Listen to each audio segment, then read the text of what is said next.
Good evening and welcome to a very special night, KNIGHT. We're glad you're here. We'd like to say hello to our friends from Jones, the Jones Longhorns. We're glad you're here. We'd also like to say a special welcome to our alumni group that's here tonight. Welcome. Let's give them a big hand.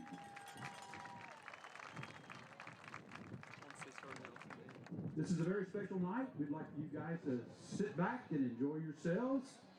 We've got a great group on the field. And tonight, representing our student council, will be Colson Pocock and Riley Garrison, who will be making the presentation for our ceremony tonight.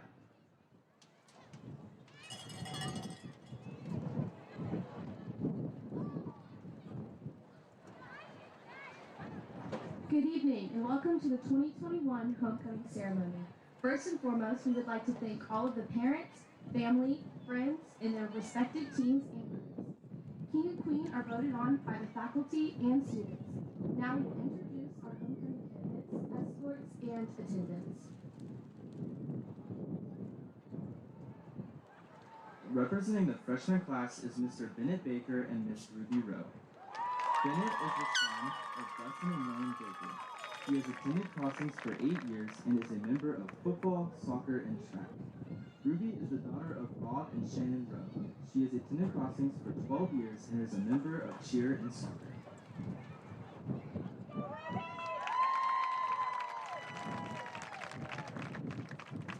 Also representing the freshman class is Mr. Gavin McElroy and Miss Lauren Patino.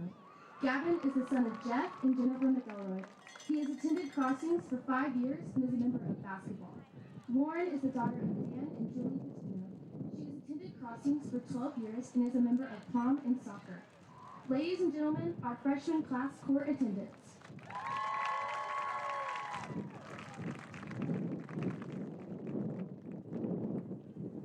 Representing the sophomore class is Mr. Nate Rouse and Miss Kingsley.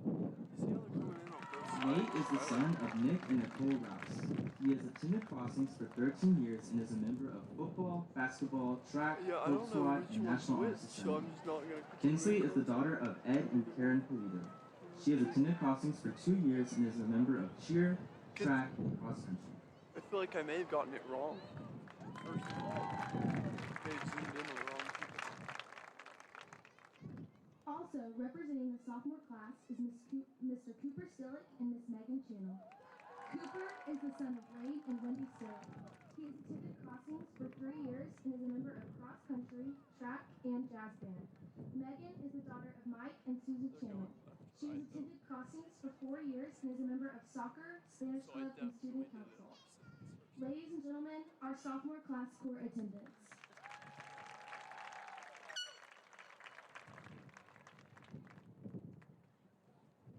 Representing the junior class is Mr. Matthew Hooper and Miss Mia Reisner. Matthew is the son of Scott and Michelle Hooper. He has attended Crossings for 12 years and is a member of basketball, track, jazz band, student council, and Hope Squad. Mia is the daughter of Jay and Mandy Reisner. She has attended Crossings for 6 years and is a member of soccer, cross country, athletic training, theater, orchestra, student council, National Honor Society, and Hope Squad. Also representing the junior class is Mr. Blake Meek and Miss Lauren Hart. Blake is the son of Caleb and Marty Meek. He has attended Crossings for 13 years and is a member of football, soccer. Lauren is the daughter of Charles Hart. She has attended Crossings for 5 years and is a member of tennis, student council, National Honor Society, and athletic training. Ladies and gentlemen, our junior class court attendants.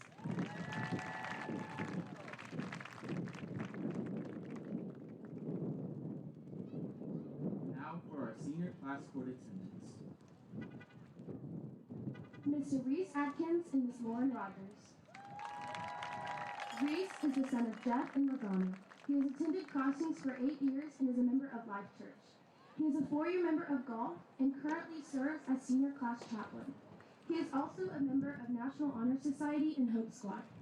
Reese is a top 10 finisher at Gulf State and receives All-City Honorable Mention. Reese's favorite memory is beating OCS at regionals and being part of our school's all-time team low score of 306. He plans to attend an undecided university and major in finance. Lauren is the daughter of Mike and Lisa Rogers. She has attended Crossings for 8 years and is a member of Crossings Community Church. She is a 4-year member of Yearbook, where she is the head photo editor. She is also involved in the National Honor Society and Art Club. Lauren was the recipient of the 2021 Community Service Award. Lauren's favorite memory is taking photos at the lower school during recess. She plans to attend Oklahoma State University with an undecided major. Mr. Garrett Bomber and Miss Abby Steelhammer. Garrett is the son of Carter and Cara Bomber. He has attended Crossings for 13 years and is a member of Crossings Community Church. Garrett is an active member of the debate team and academic team. He was named as National Merit Semifinalist and is on the head of school honor roll. He is a state champion in Froshmore and varsity academic team and debate state runner-up. Garrett's favorite memory is getting to host a draw for extemporaneous speaking with Garrett Hunt. He plans to attend Vanderbilt University and major in chemical engineering. Abby is the daughter of Greg and Lisa Steelhammer. She has attended Crossings for 10 years and is a member of Crossings Community Church. She is a 4-year member of the academic team, where she has earned a state championship. She is also active on stage in musical theater and show choir. Abby's other activities include COSA, National Honor Society, Link Crew, Hope Squad, and SALT. Abby plans to attend an undecided university and plans to major in veterinary medicine.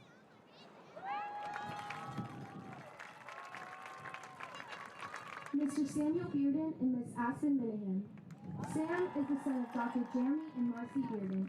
He has attended Crossings for 11 years and is a member of Crossings Community Church. He is a 4-year member of wrestling, where he served as wrestling captain, and a 2-year member of cheer as a yell leader, where he won a state championship. He is a member of Hope Squad, SALT, and Student Council. Sam's favorite memory is winning the 2019 homecoming duel against Santa Fe South. He plans to attend an undecided university and major in pre-med biology. Aspen is the daughter of David and Lisa Minahan. She has attended Crossings for 7 years and is a member of Skyline Church. She is a 4-year member of POM, where she is a state championship in the news category. She is also a member of the tennis team and student council. Aspen has been named the head of school honor roll and is a member of National Honor Society. Aspen's favorite memories are winning state in POM and cheering at the 2021 basketball state finals.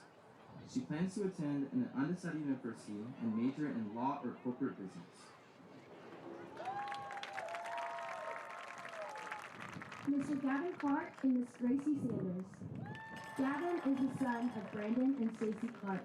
He has been attending Crossings for 7 years and is a member of Crossings Community Church. He is a member of the state championship tennis team. He is also involved in National Honor Society, Spanish Club, debate, and academic team. Gavin's favorite memory was the tennis tournament in Ponca City. He plans to attend an undecided university and major in computer science. Gracie is the daughter of Tim and Marianne Sanders.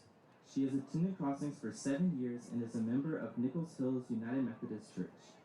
She is a 4-year member of cheer, where the team has won 5 state championships. She has also been involved in tennis and soccer. She currently serves as the vice president of the student council and a member of Link Crew. Other activities include Yearbook, Spanish Club, Art Club, and National Honor Society. Gracie's favorite memory was the prank at freshman year cheer camp. She plans to attend the University of Oklahoma and major in human health and biology.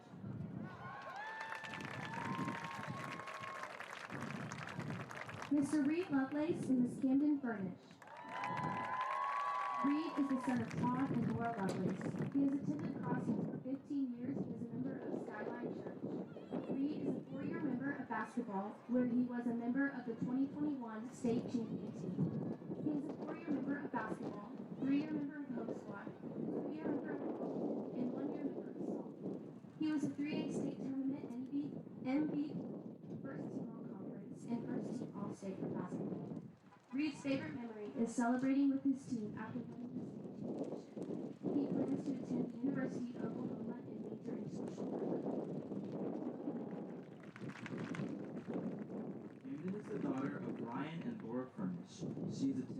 Crossings for 4 years and is a member of Skyline Church.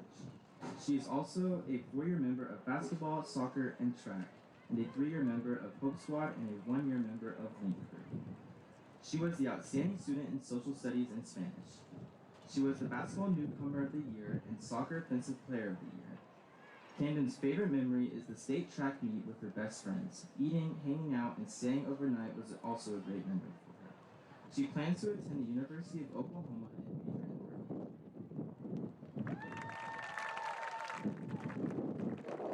Mr. Jacob Mash and Miss Megan Mason. Jacob is the son of Garrett and Amber Mash. He has attended Crossings for 4 years and is a member of Calvary Church of the Nazarene. He is a 4-year member of show choir, theater, and academic team. Jacob's favorite memory is participating in all-state choir right before the COVID shutdown. He plans to attend an undecided university and major in English, specializing in creative writing. Megan is the daughter of Philip and Julie Mason. She has attended Crossings for 5 years and is a member of Life Church. She is an athletic trainer where she has helped our athletes for 3 years. She has also been involved in basketball and soccer. She is a member of Student Council and National Honor Society. She was the Outstanding English Student Award recipient for 2 years and the Outstanding Math Award recipient 1 year. Megan's favorite memory is when we had bus issues on the way back from a football game at Rejoice Christian and didn't get back until 1 a.m.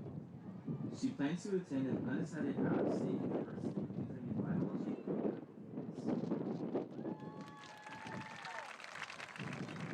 Mr. Logan McGowan and Miss Ella Archer. Logan is the son of Scott and Mel McGowan. He has attended Crossings for 15 years and is a member of Life Church. Logan has been involved in football, basketball, and soccer, and is a state champion basketball player and game day yell leader. He has also been involved in student council and theater. Logan's favorite memory was beating Minko in football freshman year. He plans to attend the University of Arkansas and major in business. Ella is the daughter of John and Sheila Archer. She has attended Crossings for 14 years and is a member of Crossings Community Church. Throughout high school, she has been a member of the soccer team and cheer team, where she helped cheer for the station. She is also a member of Spanish Club and Art Club, and currently serves as the Technology Chair for Student Council. She has received the Christian Service Award and Soccer Honorable Mention Award. Ella's favorite memory is building new friendships in soccer and playing against each other in the race. She plans to attend the University of Arkansas and major in interior design.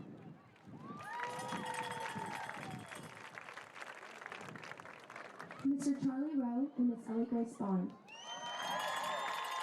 Charlie is the son of Bob and Shannon Rowe. He has attended Crossings for 12 years and is a member of Crossings Community Church. He is a 4-year member of soccer and has been part of Spanish Club, National Honor Society, and HOSA. Charlie's favorite memory is winning the first playoff game in CCS boys soccer team's history.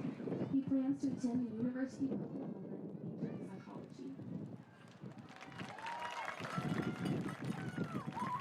Ellie Grace is the daughter of Donnie and Carmen Vaughn.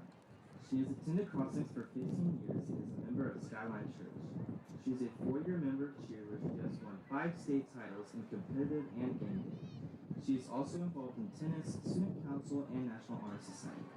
She was named to the Principal's Honor Roll and was a Community Service Award recipient.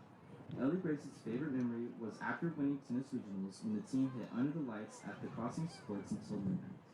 She plans to attend Oklahoma State University and major in psychology.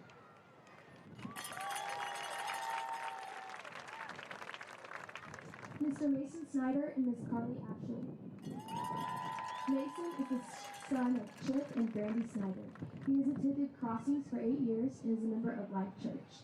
He is a 4-year member of football, baseball, and National Honor Society, and a 2-year member of track and student council. He was an all-district outfielder in baseball, and the Fruit of the Spirit Award recipient for endurance. Mason's favorite memory is making a state run in baseball after winning the Spira Regional.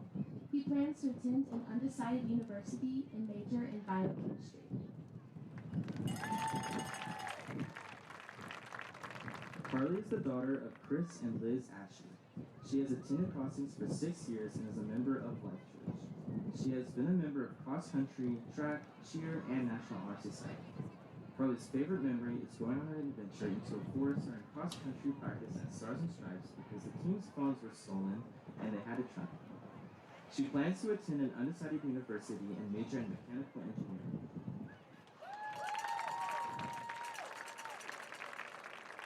Mr. Drew Wood and Miss Ellis Rowe. Drew is the son of Guy and Vicki Wood. He has attended Crossings for 8 years and is a member of Crossings Community Church. He is a member of the football and baseball team, as well as the state champion basketball team and the state champion game day cheer team at Snowy. He is currently serving as student council president and is involved in the league, crew, and song. Drew's favorite memory is pitching the first ever state baseball playoff game in Crossings history. He plans to attend an undecided university and study biochemistry. Ellis is the daughter of Carl and Cammie Rowe. She has attended Crossings for 12 years and is a member of Frontline Church. Ellis is involved in volleyball and basketball, as well as Spanish Club and National Honor Society. She is currently serving as senior class vice president.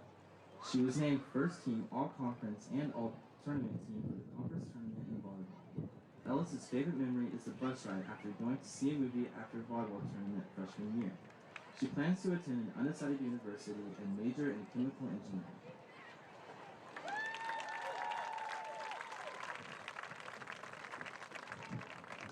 Our returning king and queen are Mark Brummett and Caroline King. Mark is currently attending Southeastern Oklahoma State University and majoring in aviation. Caroline is currently attending the University of Arkansas and majoring in pre-med biochemistry. She is also a member of Kappa Kappa Gamma sorority.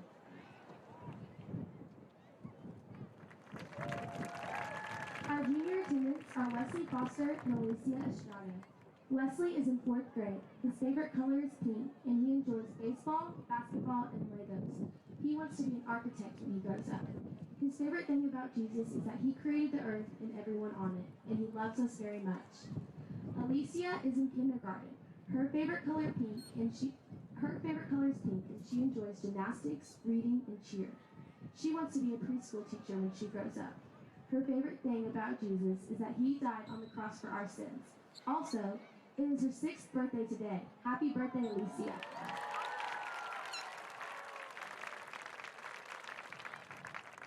Now, the moment you have all been waiting for.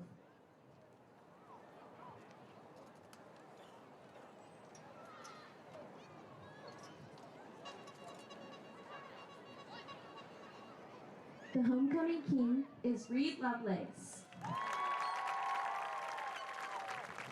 And the homecoming queen is Abby Steelhammer.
Let's hear it one more time for the total court. Congratulations, everyone.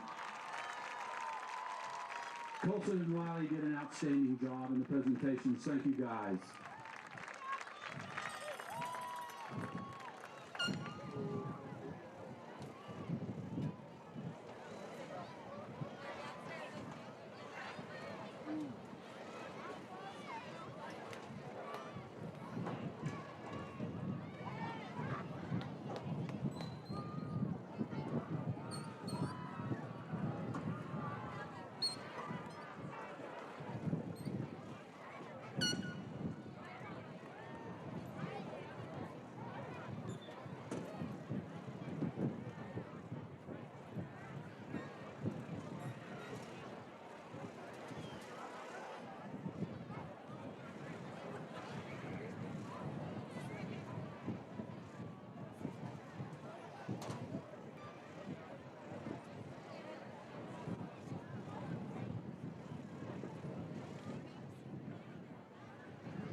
Football fans, if you would please stand for our prayer tonight, followed by our national anthem. This evening's prayer will be given by middle school student Kate Lovelace, followed by our CCS band and drum line under the direction of Michael Brown and Garrett Johnson, and led by drum major Reagan Tollefson. We would also ask everyone in the north end zone to stand also for our presentation tonight.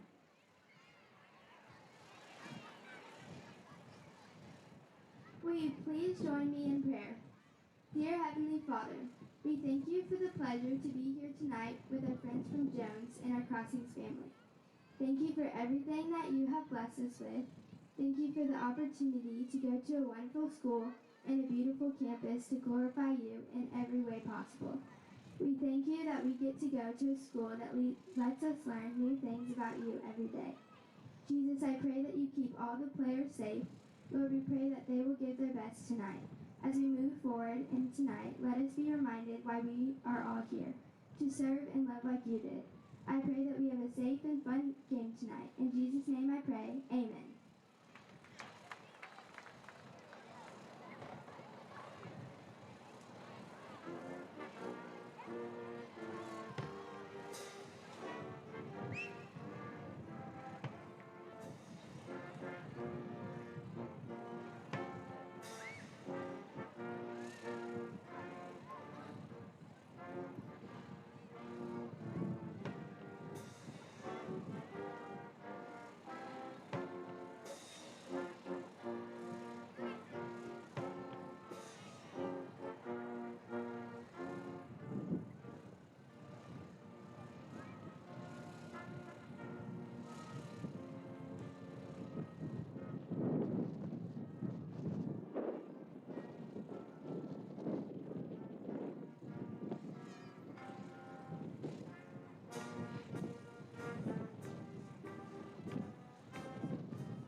Are you looking for a bank that provides excellent security and safety for your account information? Then Bank Central is made for you.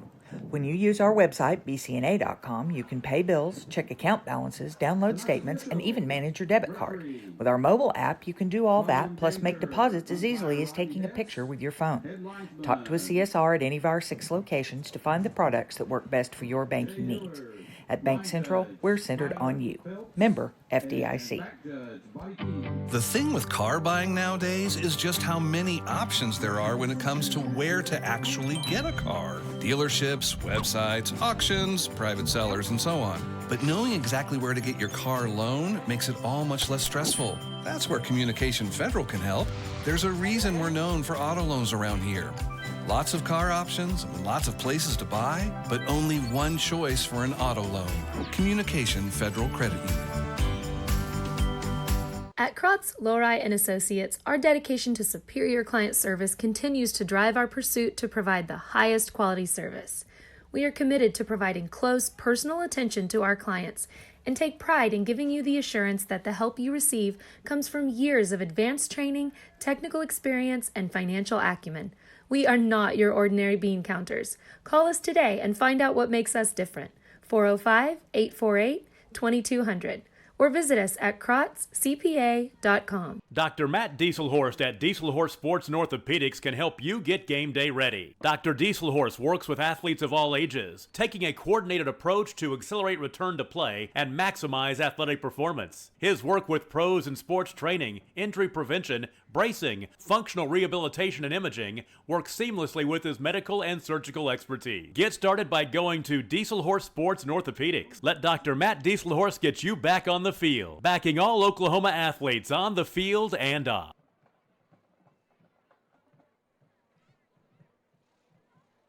I'd robustly declare sky with a game time temperature of 89 degrees. We welcome you to week 6 of Squirtle's Game of the Week.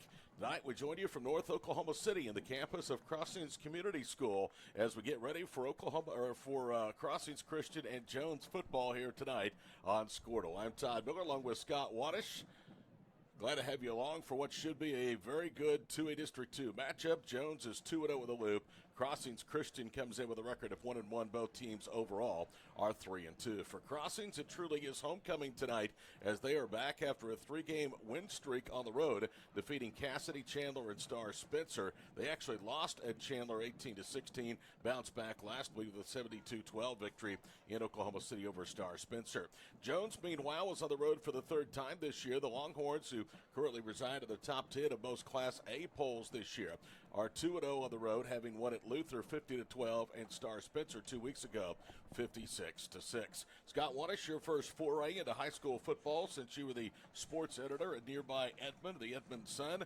Glad to have you along in the booth tonight, partner. Yeah, thank you so much, Todd. And there's common opponents for both of these teams. As you pointed out, both teams had a lopsided victories over Star Spencer by 50 points by Jones, 70 points by Crossings. But now Chandler got by Crossings 18-16, and then 29-26 Jones pulled one out. So that just could have been maybe just a turnover difference in the game between winning and losing on both sides. The stands on both sides here of Knight Stadium nearly completely full. They had about a 25-minute homecoming ceremony before kickoff here tonight. It is just a terrific environment here at Crossings Christian. It's the first time I've ever called a game here on campus. I've been on campus before, but not to call a game, and I can tell you the folks here at Crossings extremely hospitable.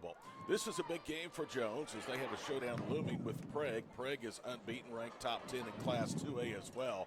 Prague is 5-0 after 5 weeks, 2-0 in the district. Jones is 2-0, but 3-2 overall. Crossings, not a lot was expected of Jonathan Keithley's club this year, Wandog, coming off a 1-8 year. Jonathan Keithley said earlier in the week, look, that season's over, but I can tell you, that offseason between the final snap of 2020 and the opener in 2021 seemed like an eternity because this Knights team was chomping at the bit to get back out on the field. Oh, and what an improvement from 1-8 last year to looking for a playoff spot right off the bat. And they're going to be in this game. These are two evenly matched teams. As we mentioned, the common opponents were very close scores, very similar both ways. Now, Jones, they lost their first 2 contests of the season, but they're on a 3-game winning streak. The wind is out of the south, and it is blowing from right to left across your screen. You probably could have seen some of the smoke from the grill as they're charcoaling burgers here tonight at Crossings Christian. It was moving the smoke from south to north here. Jones will have the football, although they won and deferred their option. Crossings Christian is going to kick the football away. The Knights in the home black and red uniforms, Jones in the road white and green. Last year, Jones got the better of Crossings, winning 44-13. Next week, the Longhorns return home for a Thursday night game against Kellyville, and it gets no easier for the Knights. They will stay home for a second game of a 2-game homestand, taking on unbeaten Prague. Prague tonight, a huge favorite as they play at Kellyville, one of 3 other games going on in 2A District 2. The kicker for Crossings Christian is a 6-foot, 180-pound senior, Matthew Jolliffe. Jolliffe was involved in the homecoming festivities. In fact, there were 13 couples that were displayed tonight before kickoff here at Crossings. And here we go. We're underway as Jolliffe sends it towards the end zone, and that will scoot through the back of the end zone, be first down and 10 for Jones. They are led, of course, by Carson May, number 30 in the Oklahomans' top 30 Super 30 players at the prep level. He is committed to the University of Iowa. Likely will go over 7,000 passing yards tonight, and he has 66 career touchdowns. For the season, Carson May already has completed 86 of 131 for 1,330 yards and 16 touchdowns. First down and 10 for the Longhorns at the 20. 11:56 to play here in the opening quarter. Glad to have you along for one of 2 games of the week here in Week 6 on Squirtle. First snap of the game is May. He'll air it out left, and he has a receiver, and he makes the catch at the 46-yard line, and he is tackled inside the 40-yard line at the 37. Emmett Murphy was split out wide left, just got past the cornerback, just wide open, beautiful pass.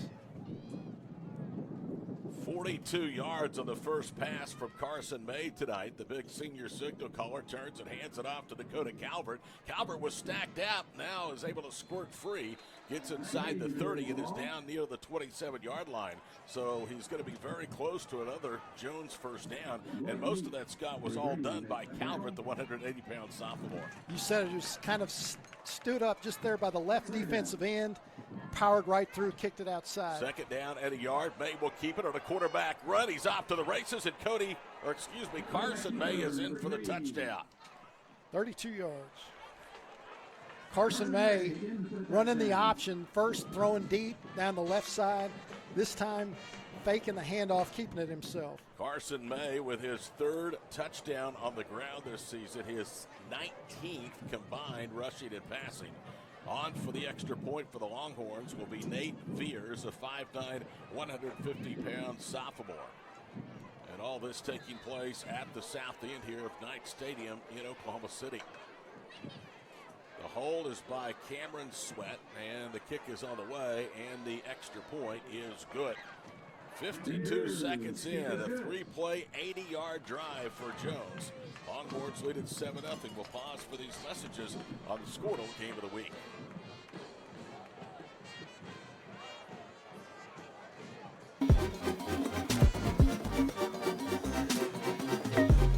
I am Tech. I am Tech.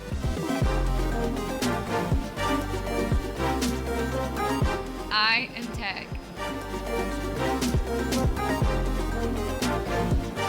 I am Tech. We are Tech. Thank you, Heim Orthodontics, growing up confident, beautiful smiles.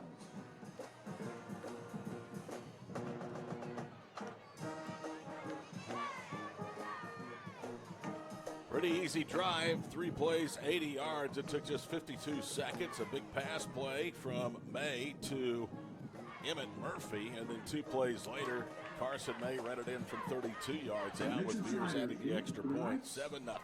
Deep to receive is Mason Snyder and Justin Walraven. And here is the kickoff from Veers, and that is angled to the far side. It hits at the 21 and goes out of bounds. So a mistake on special teams right there for the Longhorns will give Crossings Christian their first possession of the night. Good starting field position of the 35. Either way, Todd, that ball was kicked into that stiff south wind, so it's going to be short. If it stayed in bounds, Crossings can return it right around the 30-yard line, while Jones' cover team is only at the 50.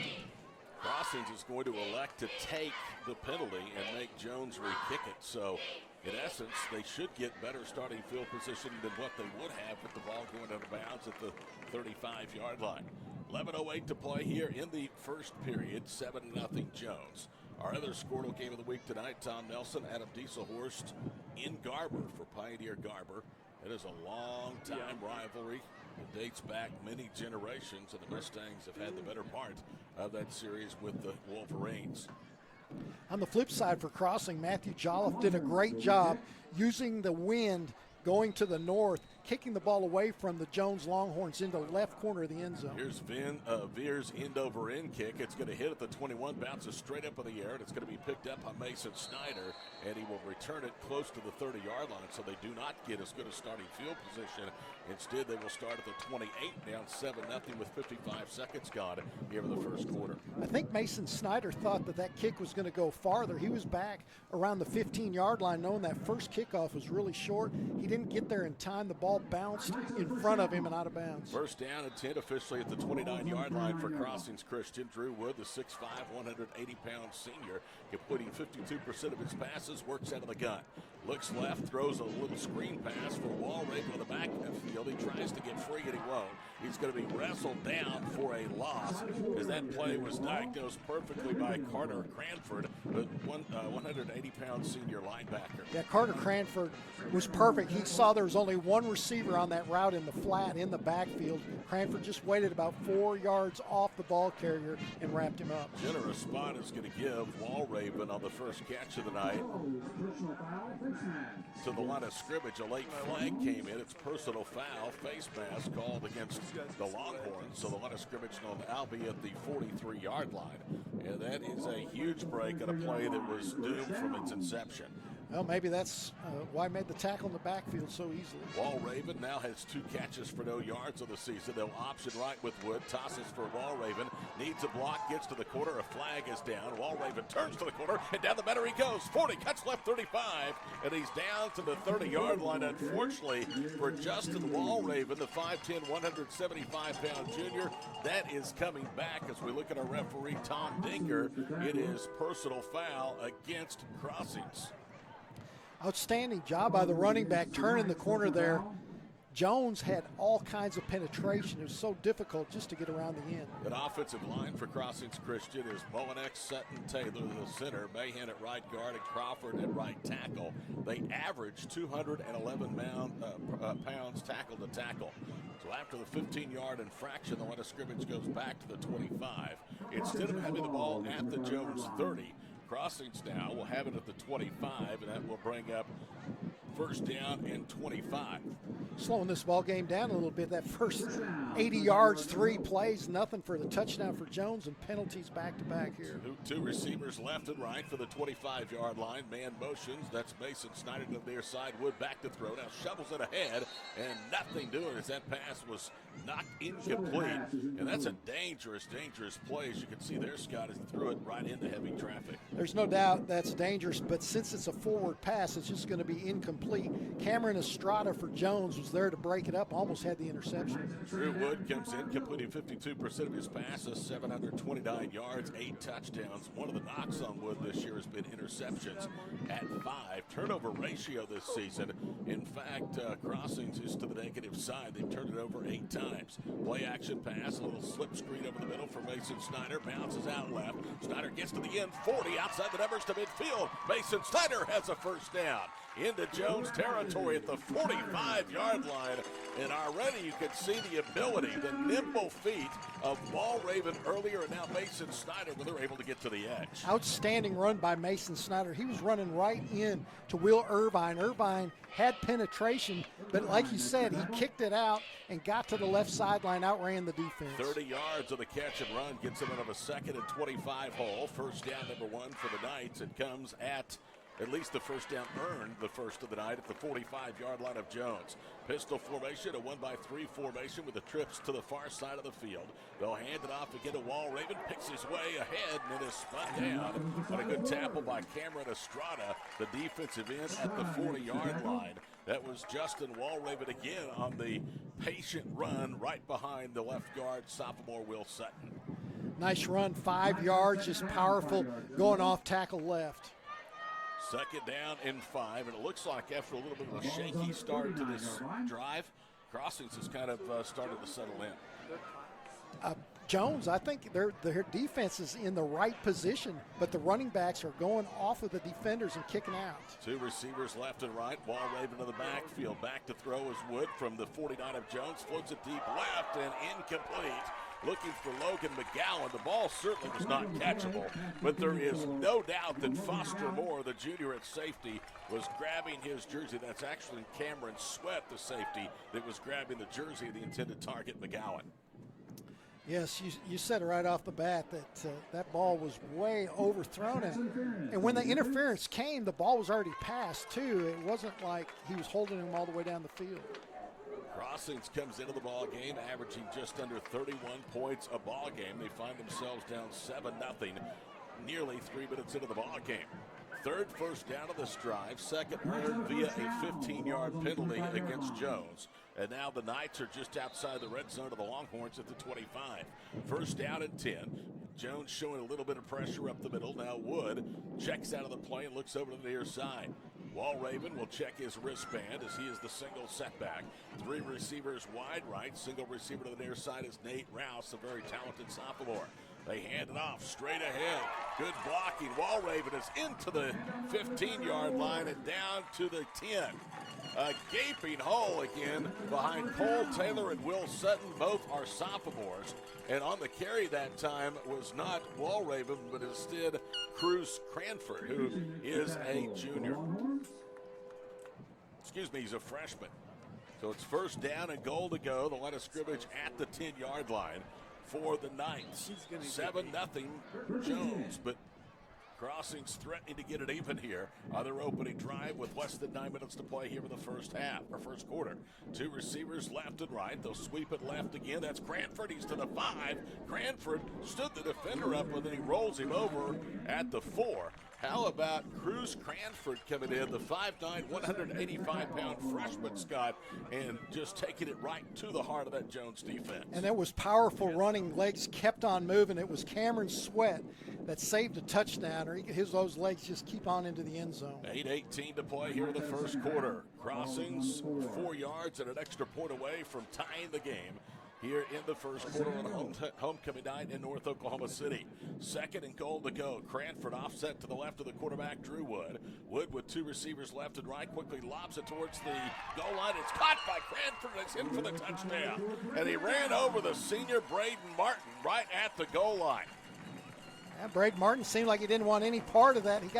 He was man-to-man there at the 2-yard line, and the running back just jumped right over him. Cranford was not even listed on the 2 deep this week, and he comes in. That's actually Silas Ward, excuse me, not Cranford. It's 24 Silas Ward. My apologies.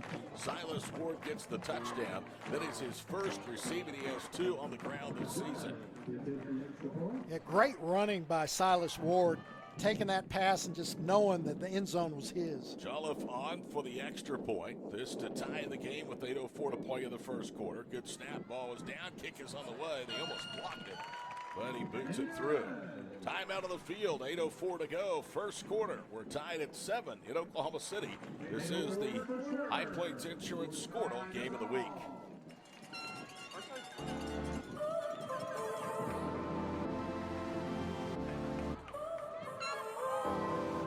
So now you're here again, knocking at my door. A little too late for, I'm sorry for.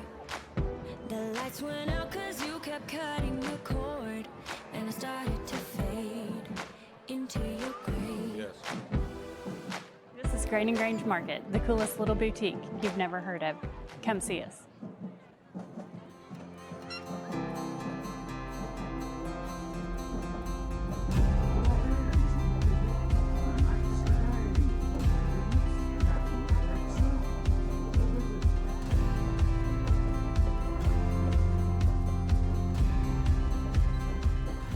I'm Todd Miller, and this is Grain and Grange, the coolest furniture store you've never heard of. Come see us. I wrote in silver.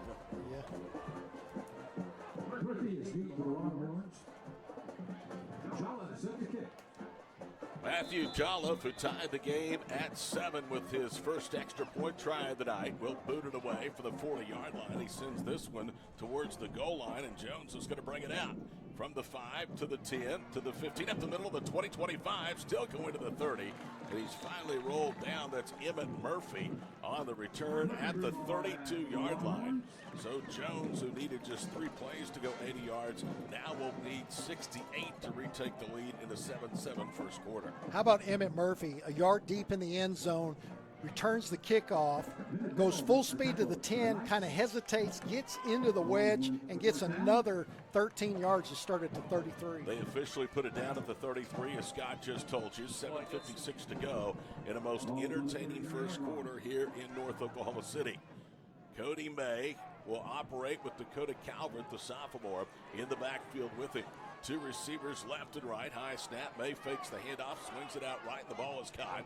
Across the 35 near the 40-yard line. And on the reception was Caden Carl, a 6'3", 190-pound senior. He's going to pick up almost 8 to the 41. So a good gain, a little short pass that time from May to Carl. Carson May just leading Carl perfectly to get those 8 yards. 8.5. Ball is about 1.5 yards shy of the yards to gain at the 43. They fake the handoff. May is in trouble. They're going to sack him back at the 34-yard line.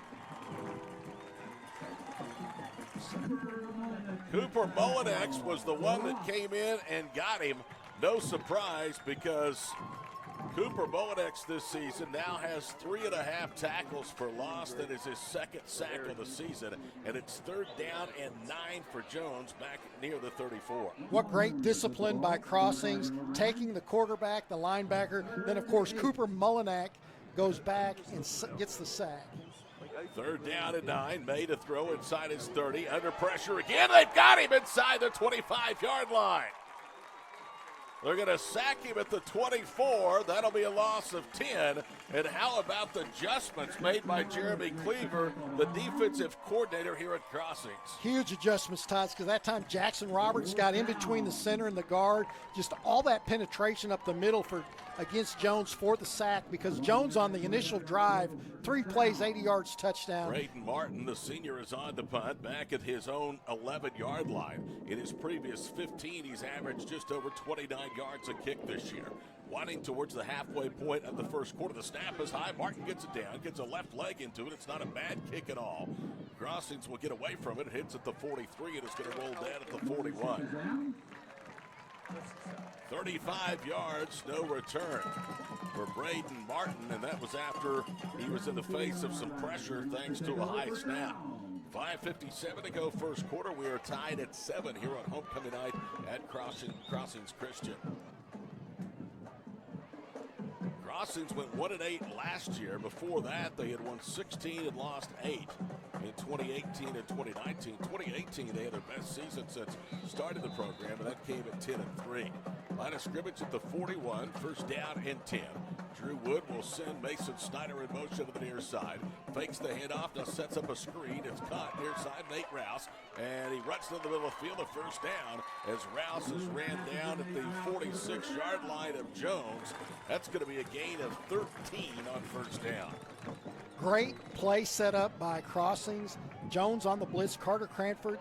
The line just lets Cranford get in there. And as soon as Cranford gets by the line, then you have the screen against the zone, against the blitz for the 1st down. Nate Rouse with his 15th catch of the season. He is upwards towards 200 yards and 1 trip to pay dirt. He also has carried for a score. 1 of 2 times he's carried for the X spot. 1st and 10 of the 46 for Crossings. They're in Jones territory for a 2nd time tonight.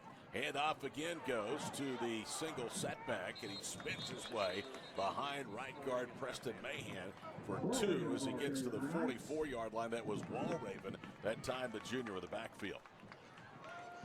Jones tightening up just a little bit, made it hard for Walraven to get through there, but on the pass drive, it was Silas Ward that was just slicing and dicing the horns. David Brown, the linebacker, 5'10", 180-pound junior, out there for Jones, made the stop. 2nd down and 8, Crossings at the 44 of the Longhorns. One back set, 2 receivers left and right. Back to throw as Woods guts it over the middle. The ball's hit incomplete. It hit David Brown right in the paws. It'll be a pass knockdown, but in all honesty, that should have been an interception. Oh, Brown was looking straight into the eyes of Drew Wood. Drew Wood seemed like he didn't see him. And like you said, Todd, it was right in the hands for a squeeze and just popped up off his hands. Drew Wood, again, has had the propensity to cough the football up. 5 interceptions. He's lucky that wasn't his 6th. Jones is not a team that turns it over a lot. Just 1 fumble, 1 interception lost through 5 weeks. 3rd and 8, Crossings at the 44 of the Longhorns. Here comes the pressure. Wood moving to his left, just dumps it off incomplete. And they came with a delayed blitz that time and were able to get to Wood. Braden Martin was the one that put him on the turf. Yeah, Martin came from the left side of the defense all the way around the end, and it flushed the quarterback out of there quick. Clock stops on the incompleted pass. 4:37 to go first quarter. Todd Miller, Scott Wanish with you tonight. Caden and Sam are with us here as well, producing and videoing our broadcast. One of the 2 scorer games of the week here in week 6. Next week is fall break for schools across Oklahoma. On the punt is Jolliffe, and he'll get a high punt off. And that is going to hit at the 6, and it takes a Jones bounce into the end zone. Or did it? They were, yeah. Did they get that down? They are saying they downed it at the 1-yard line. How about the hustle that time from Drew Wood. I thought the ball was into the end zone and his body was inside the pylon before he made contact. Yeah, I thought that Drew Wood wasn't going to get there because he actually slowed up a little bit. The ball took an extra hop and went up, and then Wood just accelerated, jumped from the 1 into the end zone, but he didn't touch. Tapped that ball back to the 1. Okay, they are calling it a touchback, and I did think Wood, his momentum had carried him into the end zone. Now, in a college game or a high school or a pro game, that's you ball can break at the one. you can break the plane. You can't in high school. First down and 10 for Jones. May sends a man in motion. It's a sweep to Caden Carl, running left, first down. Carl to the 40, still going, and he is out of bounds, and a late hit more than likely coming up. It's one of those flank pink hankies have been tossed up in the air. The run officially ends at the 46. If it stands, it's a 26-yard carry for Caden Carl. Jones getting a good seal on the left side, keeping the linebackers and the defensive end inside. Carl gets around to the left sideline. That was all set up from those positive option plays earlier. It is signaled against crossings, so the Knights were aided by a couple of 15-yard penalties in their own scoring drive tonight. Now they aid Jones after a 26-yard run. Plus 15, the ball will be at the crossings 39, so it turns out to be a 41-yard play. May gets the snap back from center Juan Cueto, and they blow the play dead. You can see there by the reaction of Carson May, wasn't particularly pleased. I wonder if the officials even had the ball set yet. That's what I'm thinking. They weren't quite ready for play. Jones was ready for play, I can tell you that. May with Calvert in the backfield. Fakes the handoff. Cody will keep it in his own read. He is hit and leans forward as he'll get to the 38-yard line. Good play defensively by the Knights, a gain of just 1. Well, you said it earlier, Todd. The adjustments on defense by crossing. That initial drive, it just looked like butter going through the defense. Now you have people running to the ball all over the field. 3:50 to play here with the first quarter. May swings it out left to Calvert to the short side of the field, and Dakota lowers his head and gets to the 36. He's popped there. They'll only gain 2 more. 3rd and 7 upcoming for Jones. Longhorns tonight are 0 of 1 on third down conversions. For the season, Carson May-led offense is 45% on third down. Nice tackle by Silas Ward. He gets out. That play was going down the left sideline. Ward dives and takes his legs out. 3:17 in Canada play here with the first quarter. Todd Miller, Scott Wallace with you on Squirtle tonight from North Oklahoma City. Homecoming night for the Knights. Great crowd making their way from Jones here to Oklahoma City as well. 3rd and 7. May to throw from his own 44 or 34. Floats it out left to the ball. Is caught at the 20 to the 15 to the 10, and he's tripped up.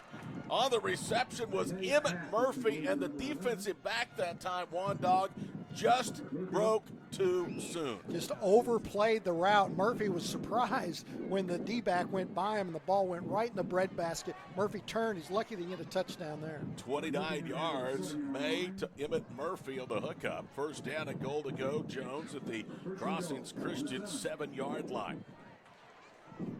Trying to break a 7-7 tie are the top 10 ranked Longhorns from Jones. Last year won 44-13 at home over Crossings Christian. Single setback is Dakota Calvert from the 7. May drops. Here comes the blitz. Floats it up in the left corner of the end zone. It's incomplete, but there was contact between the defender and the offensive receiver, Luke Huckabee, and that's going to be pass interference in the end zone against the Knights. Because Silas Ward came on the blitz and dropped May to his back. So half the distance to the goal line. It will remain first down for Jones. 2.5 minutes to play here in the first quarter. And to say this has not been an exciting first quarter would not be accurate. First and goal from the 4. Calvert is the setback offset to the right of Carson May. And now false start called against Jones. This thing has not been, Scott, from a penalty standpoint, a very well played first quarter. No, the first drive went 3 plays, 80 yards, and there was no hankies on that. And every other play seems like we get one. First down and goal to go at the 9. It's got a long ways to go from what we saw 2 weeks ago. I think I told you about that game with 47 penalties between your alma mater, Choctaw, and Booker T. Washington. 32 of those assessed in the second half, but that did not include the offsetting penalties during the course of the evening. Wow. Now a timeout on the field. Charge to Jones. Will pause. 2:34 to go. First quarter, Longhorns are threatening. It's a 7-7 tie here on Squirtle. The High Plains Insurance Agency takes pride in keeping up with many changes in the crop insurance industry and keeping their insurers informed of these changes. The goal is to help each farmer customize their crop insurance to meet their needs.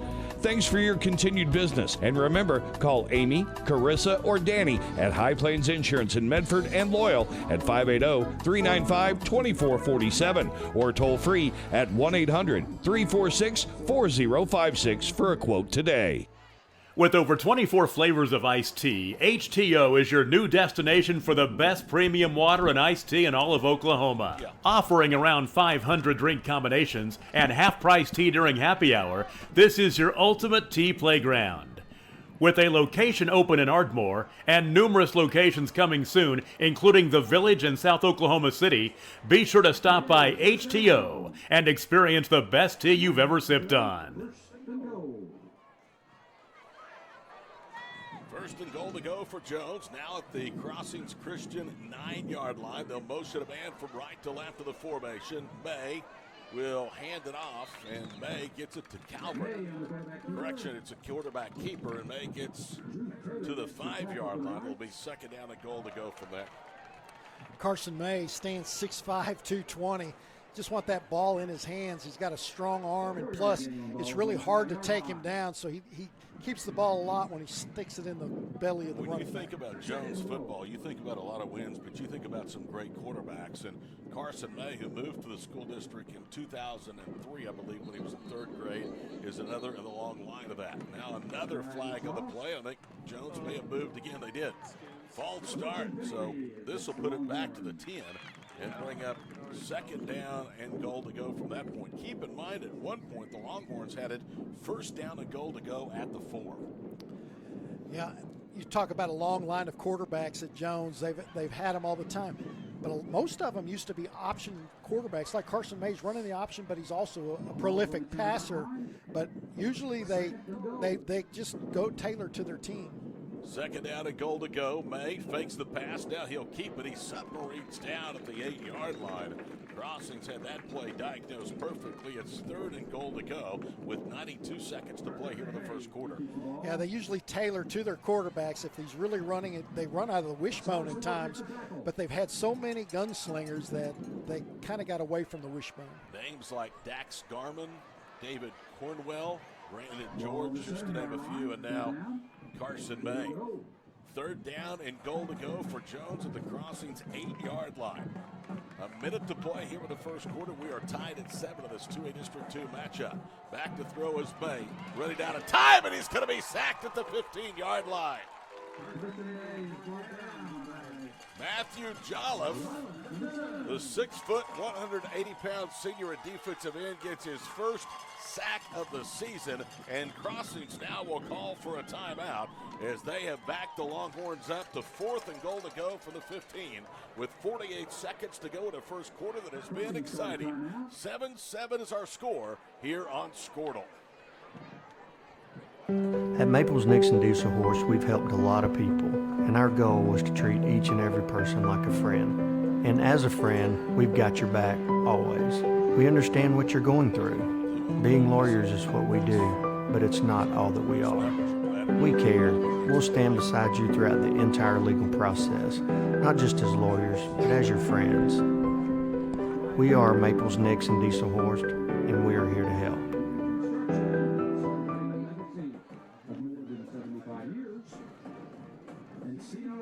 Decision time now for Dave Martin, the longtime head coach at Jones.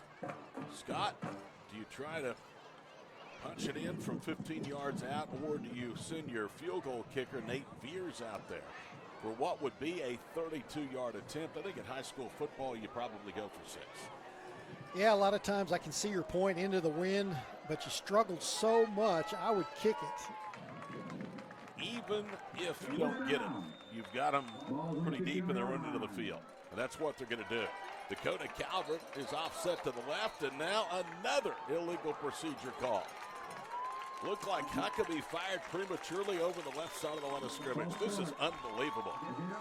Yeah, and Emmett Murphy as well. Murphy split out left. He's the main receiver all night long for the Longhorns. He's looking at the snap, but he just takes off running into the secondary. You're right. It was Emmett Murphy on the far side that went before the snap count. Here we go for the 20. Back to throw. Maine throws off of his back foot, and it's incomplete. He was looking for Emmett Murphy at the 4. Well defended by Crossings, and look at the Knights defense celebrate as they come off the field. Yeah, it was defended well by Crossings because of the pass rush and thrown into the wind, but that was a nice move by Murphy. He did a post and then flag out and was wide open. That ball very underthrown out of bounds. Our referee is Tom Dinker tonight. The umpire is Rodney Hess. The head linesman is Jelani Dillard. The line judge Tyler Phipps, and the back judge is Bobby King. 50 seconds to play. Crossings takes over. First down and 10 at their own 20-yard line in a 7-7 ball game. Drew Wood is out there. Now we'll hand it off on a reverse. Coming left is Mason Snyder, and he gets about 5 as he turns the corner of the 25-yard line. You know, Jones looks like they've got Crossings outsized, but when Crossing gets to the outside, they're outrunning everybody. 2nd and 5 at the 25. This will more than likely be the final play of the first quarter. Boy, it looked like it was going to be a problem for Crossings here on homecoming night. 3 plays, 80 yards, 52 seconds the first drive of the night. Really, since then, the Knights have been the better team. Out of the shotgun is Drew Wood. Wood sends receivers left and right. He'll hand it again. Inside cut, and look at that hit. Will Irvine came up and buries Silas Ward as he gets close to the 37. Or 27. It's going to be a gain of a couple, and that will do it on the first quarter of play. 7-7. Jones and Crossings Christian in Oklahoma City. Week 6 of the High Plains Insurance Squirtle Game of the Week. Looking for a realtor in the Edmond, OKC area? Call Mel McGowan. She was easy to work with, responsive, and professional. She was on top of everything and knew each step of the real estate process. She took what can be an overwhelming process and made it enjoyable. That's why I recommend Mel to all my friends and family. She would love to help you too, so call her today at 405-820-8300 or visit melmcgowanrealestate.com. Team up with Pioneer iVideo and start streaming the most popular TV shows and movies from your favorite devices today. Download the iVideo app and start watching anywhere in your home using Pioneer Internet. Each package includes free high-definition and cloud DVR features like Video on Demand, Restart TV, and Replay TV, just in case you forget to record a program. Visit GoPioneer.com for more details and compatible devices. Some restrictions apply.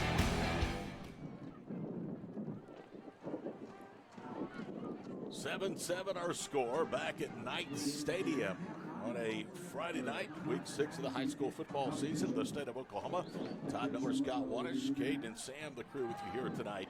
Homecoming night for CCS, and they are standing toe-to-toe with the preseason favorite in 2A District 2, the Jones Longhorns. 3rd down and 3 for the 27-yard line as Crossings now will move from left to right across your screen. Low snap, Wood picks it up, now he's flush for the pocket. He's going to be dragged down before he can get to the first down. And it was Cameron Estrada that flushed him from the pocket and then ran him down about 1.5 yards short of the needed to gain. So now it's 4th down and short, and we'll likely see Jolliffe on the punt. Nice play by Estrada because Drew Wood gave him a juke and got in front of him, but Estrada never lost touch and then pulled him down short of the first down marker. Matthew Jolliffe will be back to punt at his own 16-yard line. 11:15 to play here with the first half. We are tied at 7. Jones comes after him again. Jolliffe gets a low kickoff, not a real good one. Hits at the 48-yard line of the Knights, and it's going to be down there. And that is a very poor punt of just 20 yards for Jolliffe. And now the field is tilted in favor of the Longhorns in a 7-7 game. Yeah. Kicking into that south wind is a lot stronger, I think, than a lot of the players anticipated. I remember walking out on the field before the game, I could just feel it was really blowing, and of course you saw that smoke from the burgers and stuff heading north. The flag actually is more starched now than it was when the game started at 7 o'clock. Chance of severe weather Sunday night. Stay weather aware here in Oklahoma and again on Tuesday. 1st and 10, Jones at the 48-yard line. May will give it off to Dakota Calvert coming left, and Calvert is tackled close to the 45-yard line. A terrific play that time by Mason Snyder. And that was Chance Pitts, the freshman, that carried. That is a good play by Mason Snyder because it was one-on-one out there. It seemed like Crossings is really tight with their front line, so Jones is getting to the outside. 10:47 to play here in the first half. A gain of 2 for Chance Pitts, the 5'10", 150-pound freshman who now carried for the 18th time, and he picks up 2, so he's at 197. And there's another false start called against the Longhorns. I don't know what is going on with the cadence down there, but it's obvious that Carson May, his offensive line, and more so his receiving core, just not in sync. Yeah, I think Dallas Estrada, the right tackle, jumped on that one. The line of scrimmage will actually go back to the Jones into the field of the 49-yard line. It'll bring up 2nd down and 13 with 10.5 minutes to play before intermission. Pitts remains out there as the single setback. 3 receivers to the far side. That's Wire, Carl, and Huckabee. And Emmett Murphy is to the near side. May looking that way. Throws for Murphy. He makes the catch as he is knocked out of bounds at the 42-yard line. Luke Olson, the sophomore corner, was in coverage and will get credit for the tackle. Murphy caught that long pass down the left sideline on the opening play of the contest, and that's opening up all kinds of little outs and slants for him. Now they're saying the play where the pass was incomplete, so now it's 3rd and 13 for Jones at their own 49-yard line. A minute and a half gone in the second quarter. We're tied at 7 here on Squirtle. Crossings comes after May, quickly lobs it out the right flat for Pitts, and he is blown up and tackled. Oh, what a great play. Peyton Brady, the junior corner, who came in with 13 tackles, second most among the defensive backs for Crossings, absolutely indoctrinated Chance Pitts to the high school game. Another outstanding open field tackle by Crossings. Peyton Brady, and how about that name, Peyton? That's a good football name. It is. He jarred the football free. It's an incompleted pass. So the line of scrimmage at the Jones 49-yard line, and Braden Martin is on to punt. Martin stands back at the 36-yard line, left-footed boot. This is a good one with the wind. Crossings will let it hit. It hits at the 7-yard line, turns over, and goes into the end zone. So it'll be a touchback, 1st down and 10 for the Knights.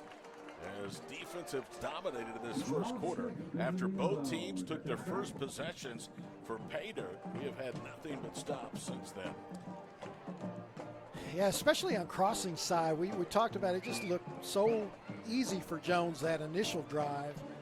And now Crossings is really aggressive. They might overrun a couple of those plays. And then, of course, Jones is giving a tough time to Crossings as well. 1st down and 10. One back in the backfield.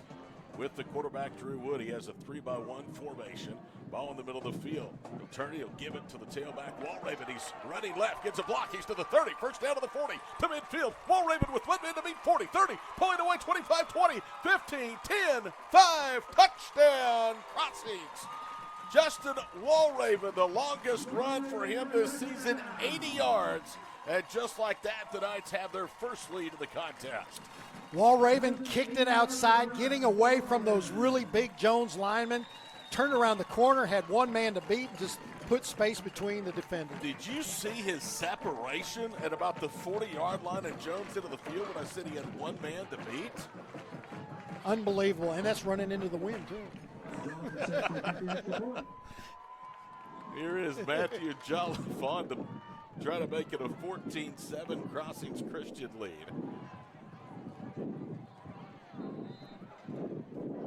An 80-yard strike, so we've had 2 80-yard scoring drives, 1 3 plays by Jones to start the game. This one, an 80-yard Walver run. Here's the extra point. It's a line drive kick. It was ugly, but it was good. 9:26 to play, first half. Crossings Christian 14, Jones 7. Let's pay the bills. This is the High Plains Insurance Squirtle Game of the Week. 9:26 in the second quarter. Knights 14, Longhorns 7.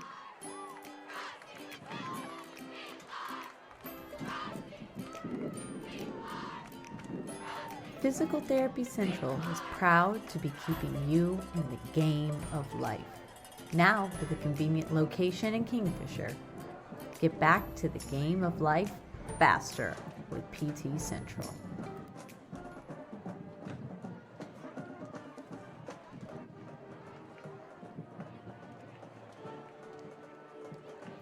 Are you looking for a bank that provides excellent security and safety for your account information?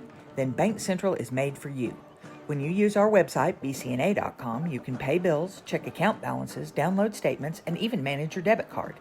With our mobile app, you can do all that, plus make deposits as easily as taking a picture with your phone. Talk to a CSR at any of our 6 locations to find the products that work best for your banking needs. At Bank Central, we're centered on you. Member FDIC.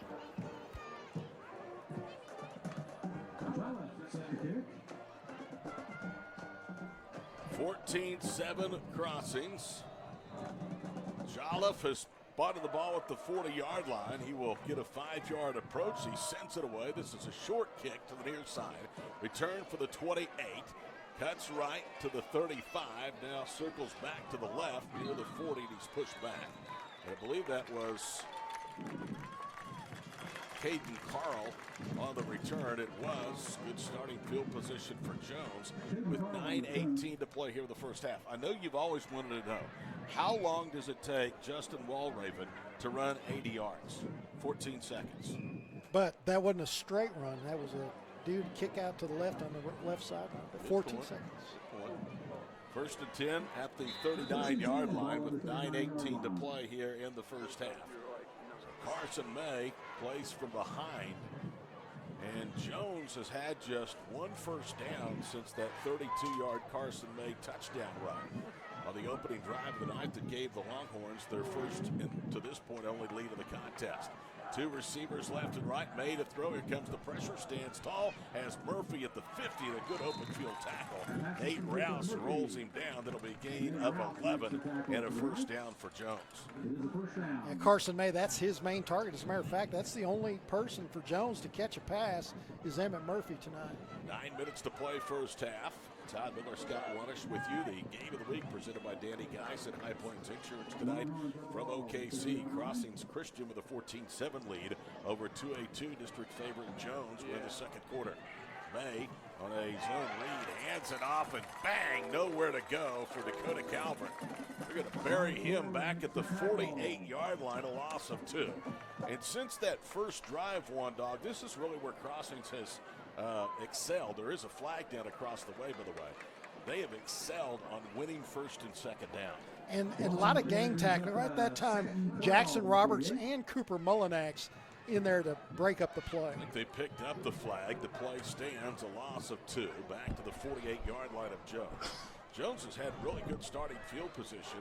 They netted -3 on their last drive after starting at the Crossings Christian 48-yard line. This one has gone backwards now from where they started. Back to throw is May. Under pressure, looked like he started to slip and he had nowhere to go. Preston Mahan, the junior defensive tackle, was there. And the loss goes all the way back to the 39-yard line, so it's going to bring up 3rd down and 21. Nice play by Preston Mahan, but you could hear that somebody in the crowd yell, hey, that's a coverage sack. And that's true because Carson May had a lot of time to throw. He's looking around, nowhere to go with it. Then Mahan throws him to the turf. The coverage in the secondary, Olsen, Rouse, Snyder, Brady, all has been very good against one of the top gunslingers in the class of 2022 here in Oklahoma. 3rd and 21, back at the 39-yard line. They empty the backfield. May, a deep drop, floats up the screen left. Nobody home. It's incomplete as he was looking for Bruce Cranford. And that will bring up 4th down. And Carson May is just all out of sorts right now, trailing 14-7. Carson May had to throw that ball a little bit low, or Blake Meek was coming for looking for that to pick that pass off on the sideline. At front 4, Mullinax, Roberts, Mahan, and Jolliffe controlling the offensive front. Back to punt again is Martin. He'll boot it away. Tight spiraling punt with the wind of his back, hits at the 28-yard line. Look at this roll. Bounces to the 20 inside the 15, surrounded and down near the 10-yard line. 51 yards on the punt. That's exactly what the Longhorns needed to turn field position in their favor. that end over end, perfect bounce, just kept on trickling at least 17 yards after it landed. Line of scrimmage at the 10. 7:16 to play here in a well-played second quarter. Jones will trot the defense on, trying to slow down this Crossings offense that right now is in sync big time. 3 receivers left. They're going to send Snyder in motion to the near side. Back to throw is Drew Wood. Now shovels it ahead, and the ball is caught and dropped immediately. Was the recipient of that pass, and that is Silas Ward at the 12-yard line. Because that ball was almost picked off by Martin there. We talked about earlier how dangerous that little shovel pass is. That was right by the right hand of Martin. Elsewhere in 2A District 2 tonight, Prague unbeaten at 5-0 at Kellyville. The Ponies are 0-5 overall. Meeker at Millwood, Star Spencer at Chandler. How about Millwood off to a 1-1 start in district play and 2-3 overall. Second down and 8 for the Crossings Christian Knights at their own 12. Hand off Silas Ward. Has some running room. Ward spins, stays on his feet. It is down to the 23-yard line. And I can tell you what I've been most impressed with tonight about Silas Ward and even Justin Walraven is yards after contact. Silas Ward that time was using his eyes. Instead of just hitting the whole foot, he was waiting for it to develop, and then he did a 360 around as Braden Martin actually made the tackle at the end of that run. Silas Ward has got over 200 yards rushing, approaching 50 carries on the season, a week 6. Line of scrimmage at the 23. And now a flag comes in for the near side. Did Jones jump? Yeah. It is offsides against the Longhorns. And they have just killed themselves with a variety of 5-yard penalties here in the first half. Yeah. The tackle, Clay Hale, tried to get a big jump there, and he just jumped the snap a little too early. This has to just sicken Dave Martin because that's just a lack of discipline. And we saw it cost them perhaps a go-ahead score. 2 drives ago, late in the first quarter, when they had it first and goal to go at the 4, ended up turning it over on downs at the Knights 20. 1st and 5 Crossings at their own 28-yard line. Snyder motions to the near side. Back to throw, Drew Wood. Looks right, left. Now is flush for the pocket. Circles back inside the 15. Throws on the run, and the pass is incomplete. Good effort that time by Mason Snyder coming back on the near boundary to try and give his quarterback some help. Big tackle. Clay Hale jumped last time, gave Crossings the first down. That time he was making up for it, throwing the lineman out of the way and just flushing the quarterback all the way to the right sideline.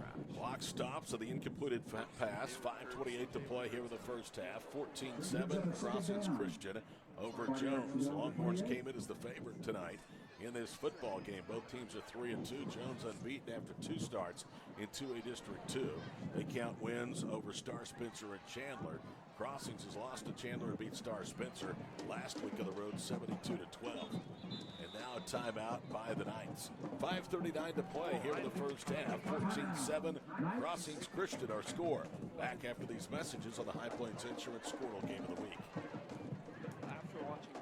The thing with car buying nowadays is just how many options there are when it comes to where to actually get a car. Dealerships, websites, auctions, private sellers, and so on. But knowing exactly where to get your car loan makes it all much less stressful. That's where Communication Federal can help. There's a reason we're known for auto loans around here. Lots of car options, lots of places to buy, but only one choice for an auto loan. Communication Federal Credit Union. At Krotz, Lowry & Associates, our dedication to superior client service continues to drive our pursuit to provide the highest quality service. We are committed to providing close, personal attention to our clients and take pride in giving you the assurance that the help you receive comes from years of advanced training, technical experience, and financial acumen. We are not your ordinary bean counters. Call us today and find out what makes us different. 405-848-2200. Or visit us at krotzcpa.com.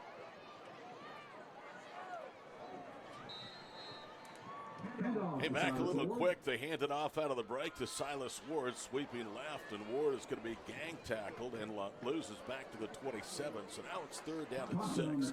All this after the Knights had it 1st and 5 at the 28-yard line. Cameron Estrada in the backfield early for Jones. 3rd down and 6 at the 27-yard line.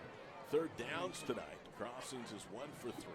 Crossings came in pretty good on third down conversions for the season at better than 44%. They need to get to the 33-yard line for the first down. Jones showing some pressure off the edge with Braden Martin. Now they back out as Wood will drop straight. Now throws it over the middle, and it is through the hands of Mason Snyder. That ball was a little high, but it looked like Snyder at the 45-yard line might have been able to make the catch.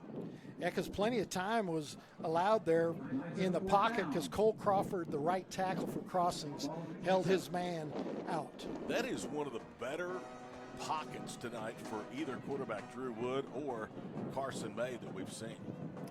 Yeah, I was impressed with Crawford on that play. Had his hands inside, so there's no way he's going to get a holding call. On to punt for Crossings is Jolliffe, and they almost got to that one. Short punt again into the wind, hits at the 46, and the Knights have it surrounded.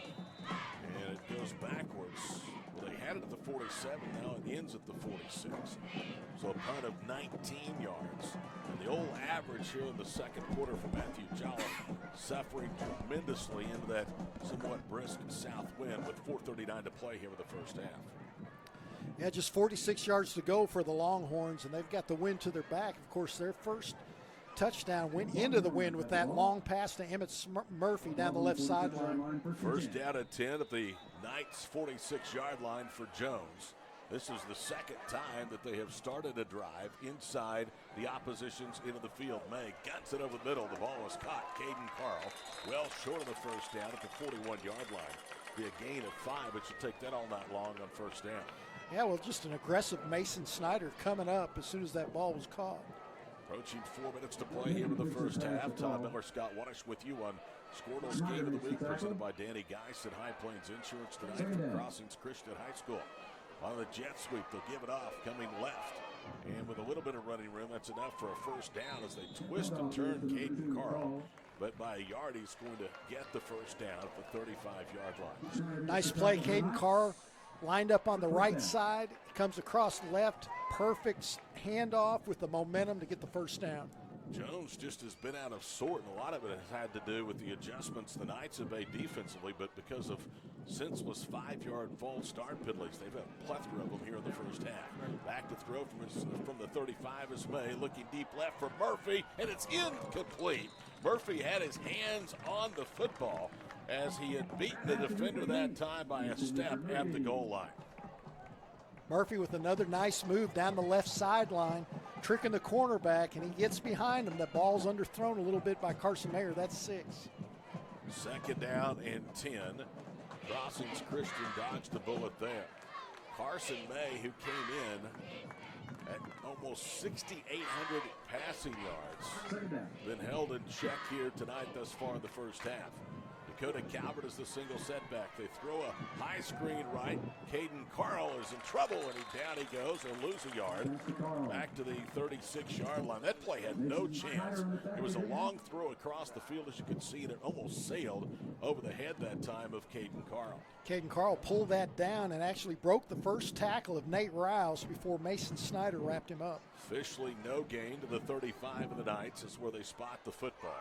And that will take us under 3 minutes to play here in the first half. It is 14-7 Knights over the Longhorns. Crossings gets Prague unbeaten through 5 weeks here at home next week. Jones will return home for a Thursday night game against Kellyville. They are winless on the season. Back to throw, May hit as he throws, dumps it off. It's Carl, and he makes the catch, but for very little gain to the 31-yard line. You only pick up 4, so it's going to be 4th and 6. You can bet Dave Martin keeps the offense out there. It was a very short gain because Mason Snyder, once again, he's very aggressive on all these pass plays, a quick tackle. 4th down and 6. Jones at the Crossings 31-yard line with 2:18 to play here in the first half. Carson May, the Iowa commit, now is going to call a timeout as he walks over to the east side of Knights Stadium. Back in a moment, 14-7 Knights our score. This is the High Plains Insurance Squirtle Game of the Week. Dr. Matt Dieselhorst at Dieselhorst Sports and Orthopedics can help you get game day ready. Dr. Dieselhorst works with athletes of all ages, taking a coordinated approach to accelerate return to play and maximize athletic performance. His work with pros in sports training, injury prevention, bracing, functional rehabilitation, and imaging work seamlessly with his medical and surgical expertise. Get started by going to Dieselhorse Sports and Orthopedics. Let Dr. Matt Dieselhorse get you back on the field, backing all Oklahoma athletes on the field and off. I am Tech. I am Tech.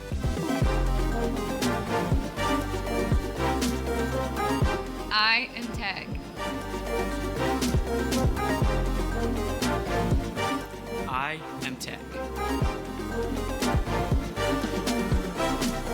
We are Tech.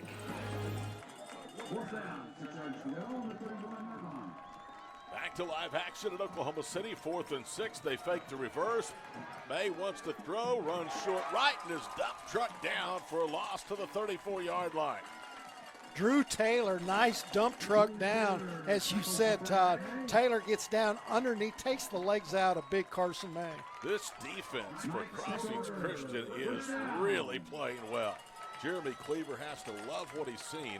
You know what? They've been playing good defense. They have not allowed more than 16 points in a game this year, including only 9 to a top 5 2A school in OCS here in week 2 when the Saints beat the Knights by a count of 9-0.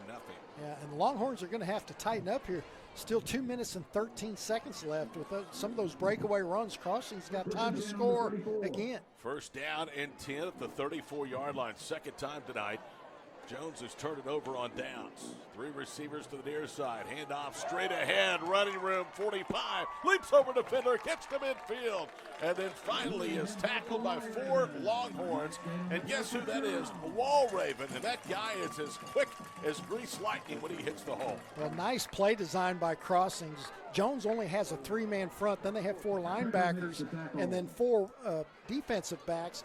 But on the running plays, they're running receivers deep to open up that area. Walraven over 100 yards rushing tonight, 80 for the go-ahead score. He picks up 16 there to midfield, 1st and 10. Back to throw, Drew Wood. Pocket holds, he'll throw deep left and nobody is there. The intended target was Logan McGowan, but he was locked up that time with good coverage from Cameron Sweat. Yeah, you talked about the pocket for Crossings has tightened up quite a bit, especially those initial drives with Jones. It seemed like there's a jailbreak every now and then, but a lot of time for the quarterback Wood to throw. 1:43 to play. Clock stops and the incompleted pass. Like the call, too, by the way.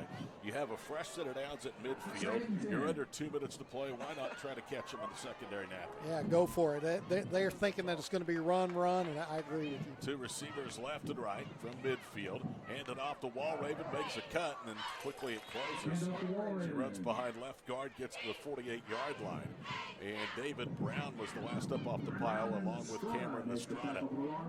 Yeah, nice play by Brown and Estrada because Walraven, he gets by those 2 guys, it might be adios. Tick, tick, tick, tick, down to 1:19 to play here in the first half. Crossings Christian leading 14-7 over the favored Jones Longhorns. Crossings celebrating homecoming in a big way after a 3-game road trip ended last week with a 72-point offensive outburst at Star Spencer.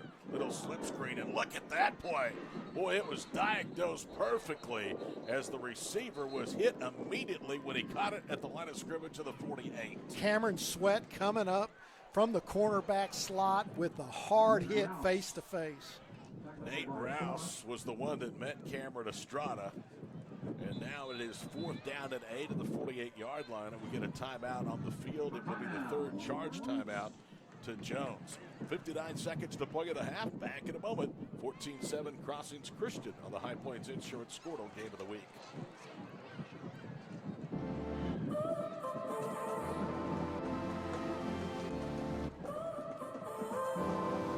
So now you're here again, knocking at my door. A little too late for, I'm sorry for. The lights went out cause you kept cutting the cord, and I started to fade into your grave. This is Grain and Grange Market, the coolest little boutique you've never heard of. Come see us.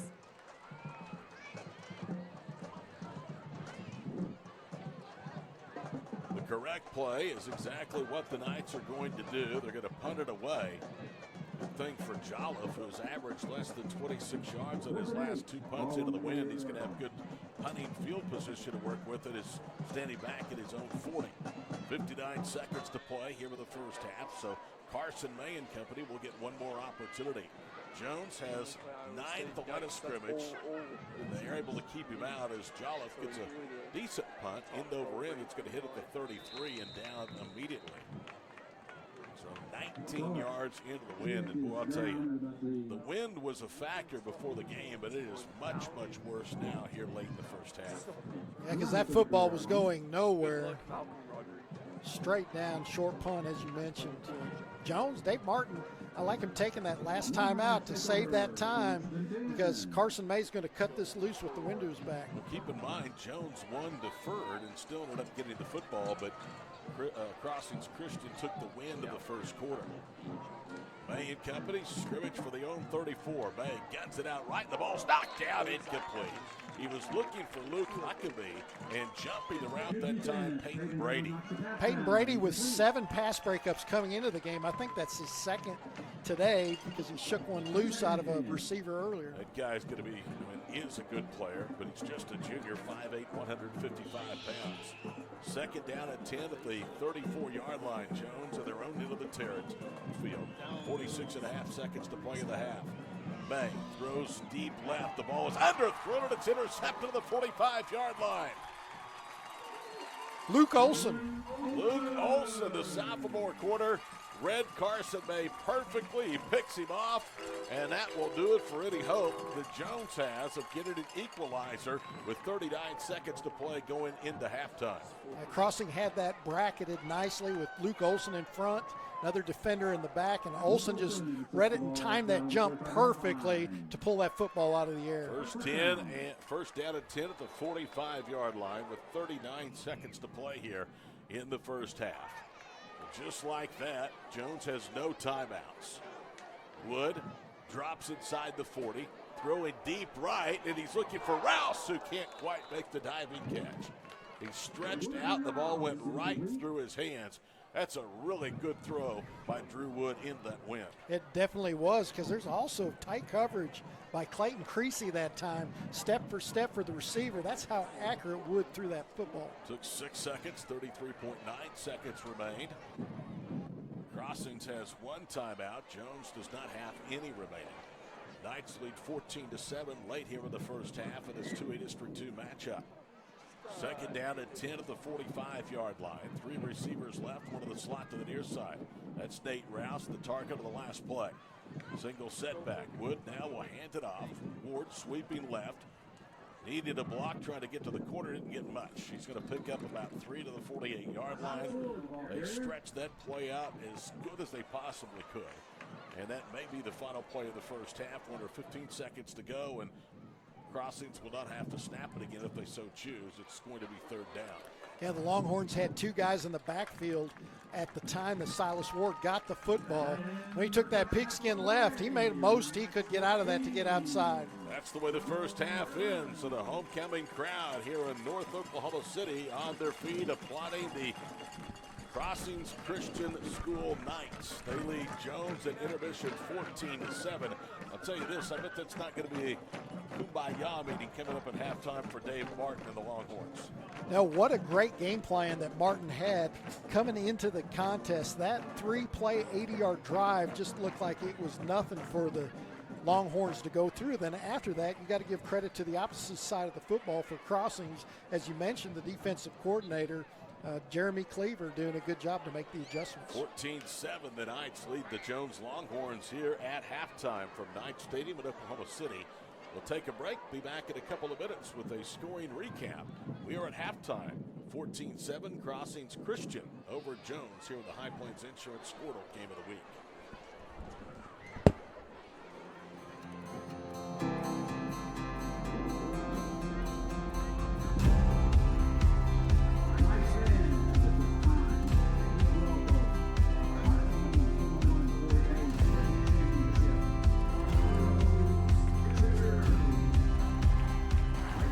I'm Todd Miller, and this is Grain and Grange, the coolest furniture store you've never heard of.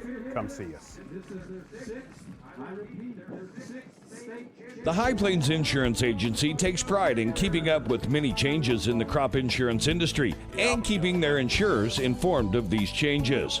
The goal is to help each farmer customize their crop insurance to meet their needs. Thanks for your continued business. And remember, call Amy, Carissa, or Danny at High Plains Insurance in Medford and Loyal at 580-395-2447 or toll free at 1-800-346-4056 for a quote today. With over 24 flavors of iced tea, HTO is your new destination for the best premium water and iced tea in all of Oklahoma. Offering around 500 drink combinations and half-price tea during happy hour, this is your ultimate tea playground. With a location open in Ardmore and numerous locations coming soon, including the Village in South Oklahoma City, be sure to stop by HTO and experience the best tea you've ever sipped on. At Maples Nixon Diesel Horse, we've helped a lot of people, and our goal was to treat each and every person like a friend. And as a friend, we've got your back, always. We understand what you're going through. Being lawyers is what we do, but it's not all that we are. We care. We'll stand beside you throughout the entire legal process, not just as lawyers, but as your friends. We are Maples Nixon Diesel Horse, and we are here to help. Looking for a realtor in the Edmond, OKC area? Call Mel McGowan. She was easy to work with, responsive, and professional. She was on top of everything and knew each step of the real estate process. She took what can be an overwhelming process and made it enjoyable. That's why I recommend Mel to all my friends and family. She would love to help you too, so call her today at 405-820-8300 or visit melmcgowanrealestate.com. Team up with Pioneer iVideo and start streaming the most popular TV shows and movies from your favorite devices today. Download the iVideo app and start watching anywhere in your home using Pioneer Internet. Each package includes free high-definition and cloud DVR features like Video on Demand, Restart TV, and Replay TV, just in case you forget to record a program. Visit GoPioneer.com for more details and compatible devices. Some restrictions apply.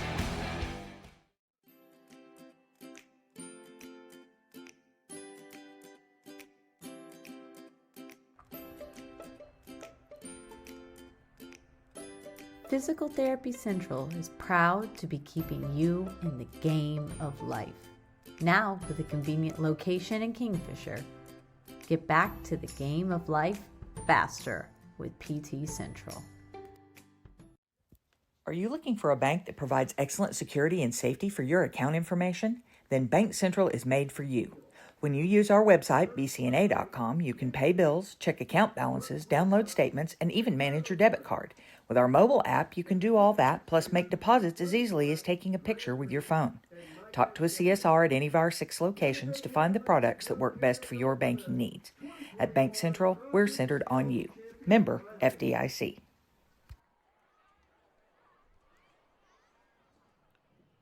Back at halftime here from Knight Stadium. Halftime festivities displaying the 6-time state champion Crossings Christian Knight cheerleading squad and the 3-time state champion Palm squad underway here on a terrific Friday night in central Oklahoma.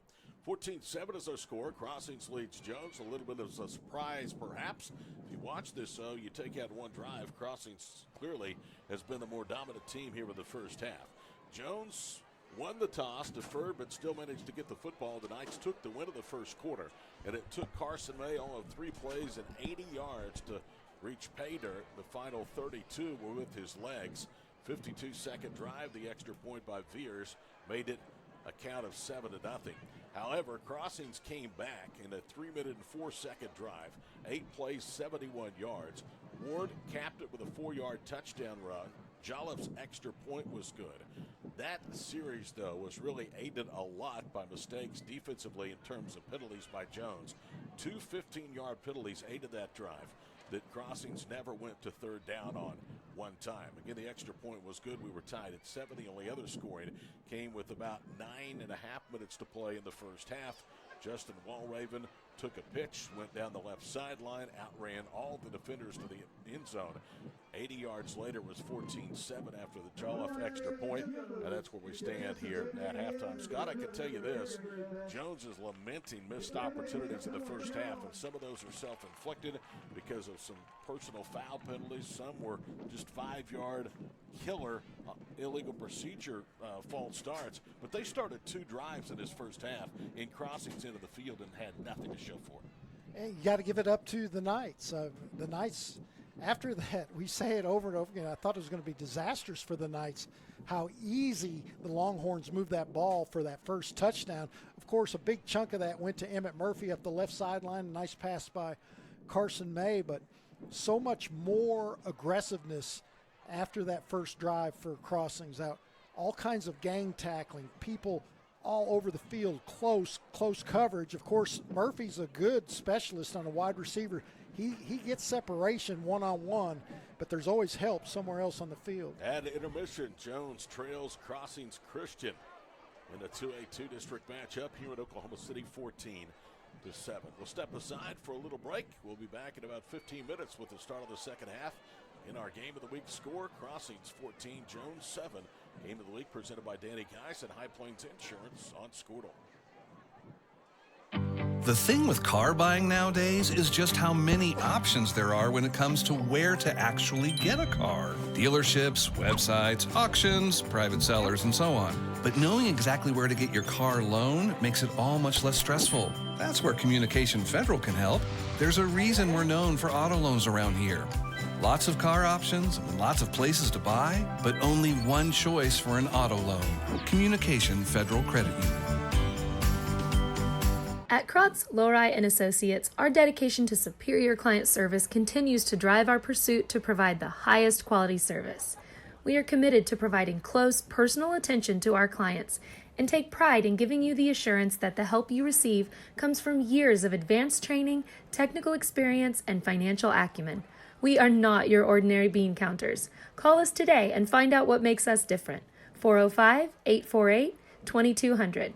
Or visit us at krotzcpa.com. Dr. Matt Dieselhorst at Dieselhorst Sports and Orthopedics can help you get game day ready. Dr. Dieselhorst works with athletes of all ages, taking a coordinated approach to accelerate return to play and maximize athletic performance. His work with pros in sports training, injury prevention, bracing, functional rehabilitation, and imaging works seamlessly with his medical and surgical expertise. Get started by going to Dieselhorst Sports and Orthopedics. Let Dr. Matt Dieselhorst get you back on the field, backing all Oklahoma athletes on the field and off. I am Tech. I am Tech.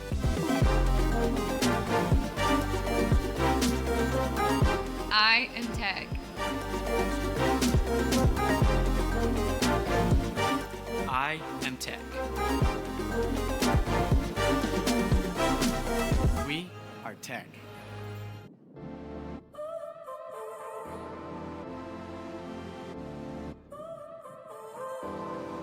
So now you're here again, knocking at my door. A little too late for, I'm sorry for.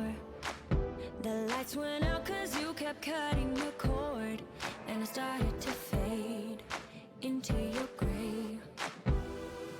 This is Grain & Grange Market, the coolest little boutique you've never heard of. Come see us.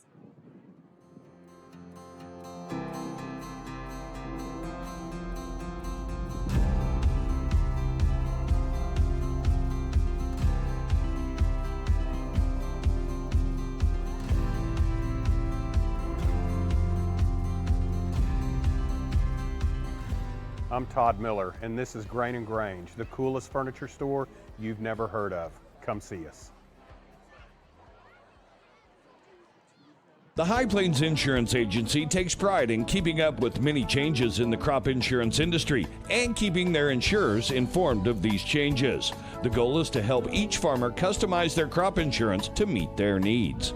Thanks for your continued business. And remember, call Amy, Carissa, or Danny at High Plains Insurance in Medford and Loyal at 580-395-2447 or toll free at 1-800-346-4056 for a quote today. With over 24 flavors of iced tea, HTO is your new destination for the best premium water and iced tea in all of Oklahoma. Offering around 500 drink combinations and half-price tea during happy hour, this is your ultimate tea playground. With a location open in Ardmore and numerous locations coming soon, including the Village in South Oklahoma City, be sure to stop by HTO and experience the best tea you've ever sipped on. At Maples Nixon Diesel Horse, we've helped a lot of people, and our goal was to treat each and every person like a friend. And as a friend, we've got your back always. We understand what you're going through. Being lawyers is what we do, but it's not all that we are. We care. We'll stand beside you throughout the entire legal process, not just as lawyers, but as your friends. We are Maples Nixon Diesel Horse, and we are here to help. Looking for a realtor in the Edmond, OKC area? Call Mel McGowan. She was easy to work with, responsive, and professional. She was on top of everything and knew each step of the real estate process. She took what can be an overwhelming process and made it enjoyable.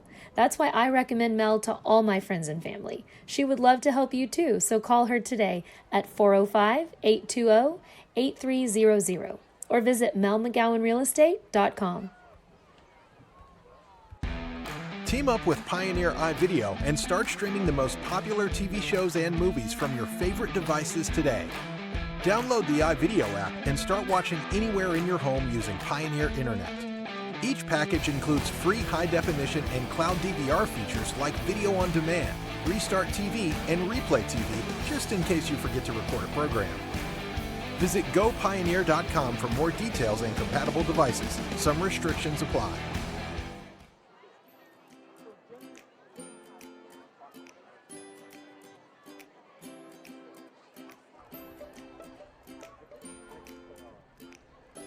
Physical Therapy Central is proud to be keeping you in the game of life. Now with a convenient location in Kingfisher. Get back to the game of life faster with PT Central. Are you looking for a bank that provides excellent security and safety for your account information? Then Bank Central is made for you. When you use our website, bcna.com, you can pay bills, check account balances, download statements, and even manage your debit card. With our mobile app, you can do all that, plus make deposits as easily as taking a picture with your phone. Talk to a CSR at any of our 6 locations to find the products that work best for your banking needs. At Bank Central, we're centered on you. Member FDIC. The thing with car buying nowadays is just how many options there are when it comes to where to actually get a car. Dealerships, websites, auctions, private sellers, and so on. But knowing exactly where to get your car loan makes it all much less stressful. That's where Communication Federal can help. There's a reason we're known for auto loans around here. Lots of car options and lots of places to buy, but only one choice for an auto loan. Communication Federal Credit Union. At Krotz, Lowry & Associates, our dedication to superior client service continues to drive our pursuit to provide the highest quality service. We are committed to providing close, personal attention to our clients and take pride in giving you the assurance that the help you receive comes from years of advanced training, technical experience, and financial acumen. We are not your ordinary bean counters. Call us today and find out what makes us different. 405-848-2200. Or visit us at krotzcpa.com. Dr. Matt Dieselhorst at Dieselhorst Sports and Orthopedics can help you get game day ready. Dr. Dieselhorst works with athletes of all ages, taking a coordinated approach to accelerate return to play and maximize athletic performance. His work with pros in sports training, injury prevention, bracing, functional rehabilitation, and imaging works seamlessly with his medical and surgical expertise. Get started by going to Dieselhorst Sports and Orthopedics. Let Dr. Matt Dieselhorst get you back on the field, backing all Oklahoma athletes on the field and off. I am Tech. I am Tech.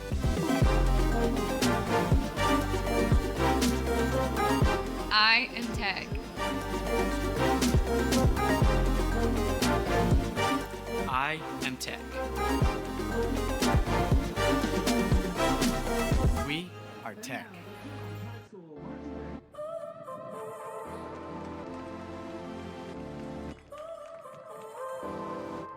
So now you're here again, knocking at my door. A little too late for, I'm sorry for. The lights went out 'cause you kept cutting the cord, and I started to fade into your grave. This is Grain and Grange Market, the coolest little boutique you've never heard of. Come see us.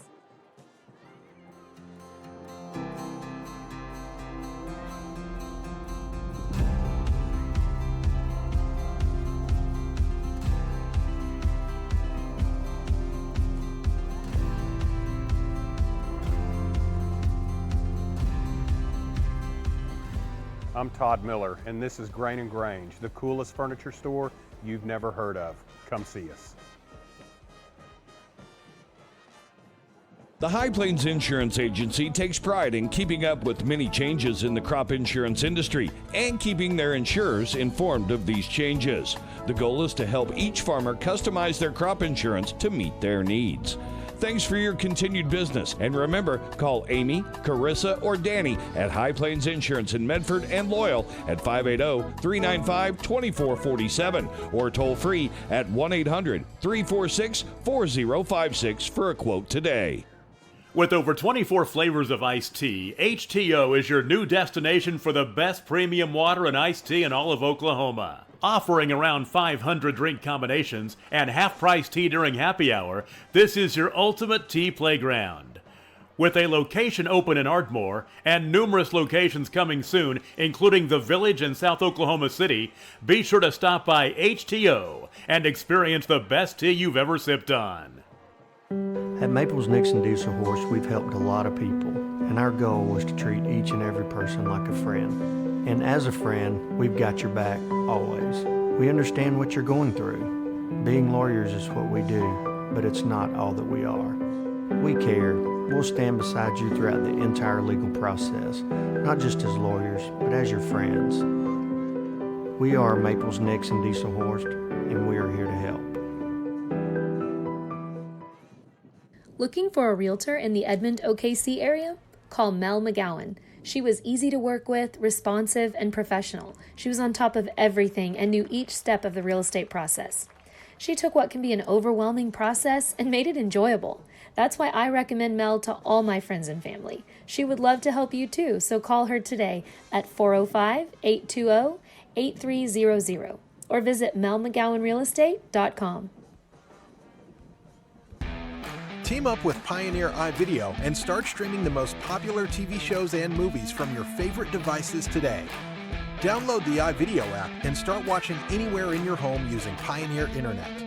Each package includes free high-definition and cloud DVR features like Video on Demand, Restart TV, and Replay TV, just in case you forget to record a program. Visit GoPioneer.com for more details and compatible devices. Some restrictions apply.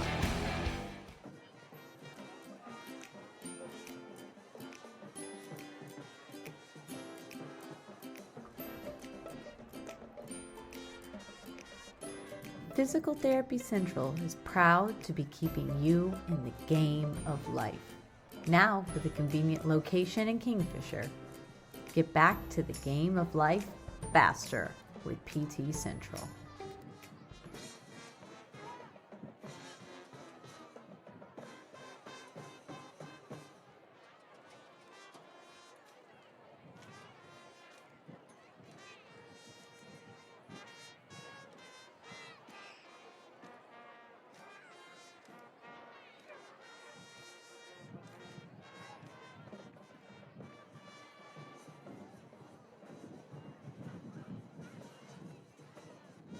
Coordinator Jeremy Cleaver, and they really have frustrated the Iowa commit Carson May here in the first half. May should get the football to start the second half, and it's going to be interesting the adjustments they've made. Crossings is already out in the south end zone. I've yet to see anybody from Jones come out of the halftime locker room. And I told you, as they were walking off the field, they're not going in there and holding hands and singing Kumbaya. I can assure you Dave Martin and his staff are lighting some people up. Yeah, a lot riding on the line for both these teams for playoff positioning coming up. And I think Dave Martin, they're still working on a lot of adjustments that Crossings got ahead of them at 14-7 here at the half.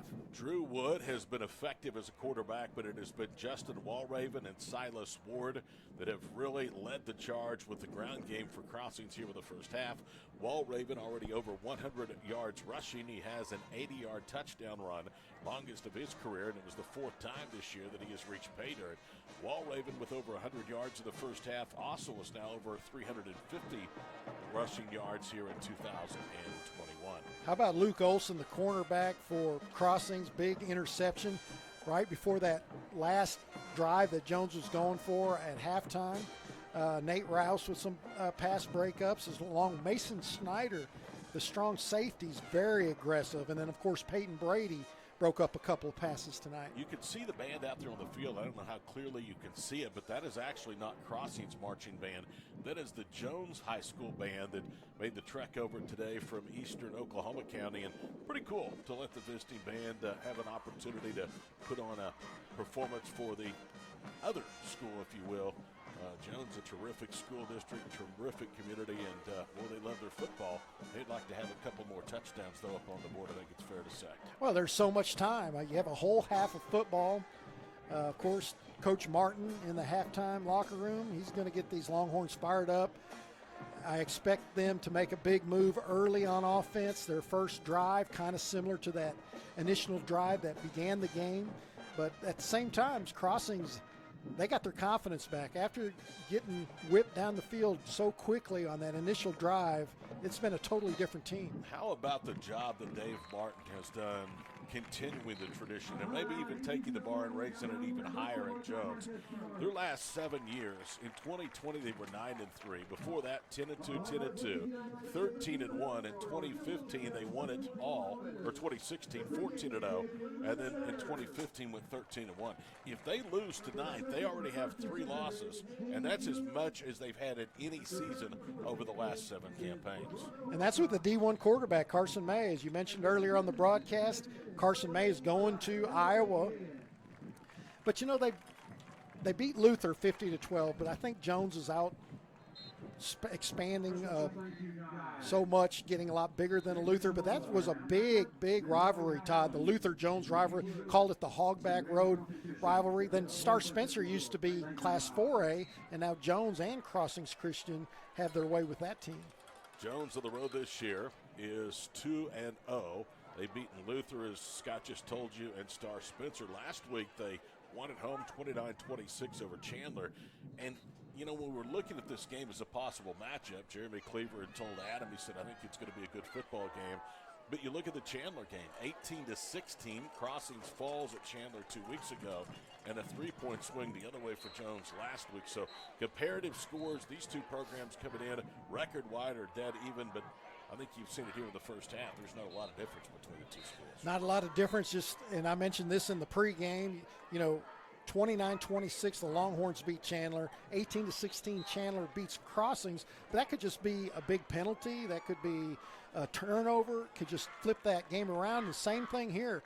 If Crossings can take care of the football, maybe they can just keep Jones away from that end zone and have a couple breakaways to try to hold off the Longhorn push. All right, the second half is coming up after the 60-second timeout. We begin the third quarter next. Crossings Christians 14 and Jones 7 on the High Plains Insurance Squirtle Game of the Week. Are you looking for a bank that provides excellent security and safety for your account information? Then Bank Central is made for you. When you use our website, bcna.com, you can pay bills, check account balances, download statements, and even manage your debit card. With our mobile app, you can do all that, plus make deposits as easily as taking a picture with your phone. Talk to a CSR at any of our 6 locations to find the products that work best for your banking needs. At Bank Central, we're centered on you. Member FDIC. The thing with car buying nowadays is just how many options there are when it comes to where to actually get a car. Dealerships, websites, auctions, private sellers, and so on. But knowing exactly where to get your car loan makes it all much less stressful. That's where Communication Federal can help. There's a reason we're known for auto loans around here. Lots of car options, lots of places to buy, but only one choice for an auto loan. Communication Federal Credit Union.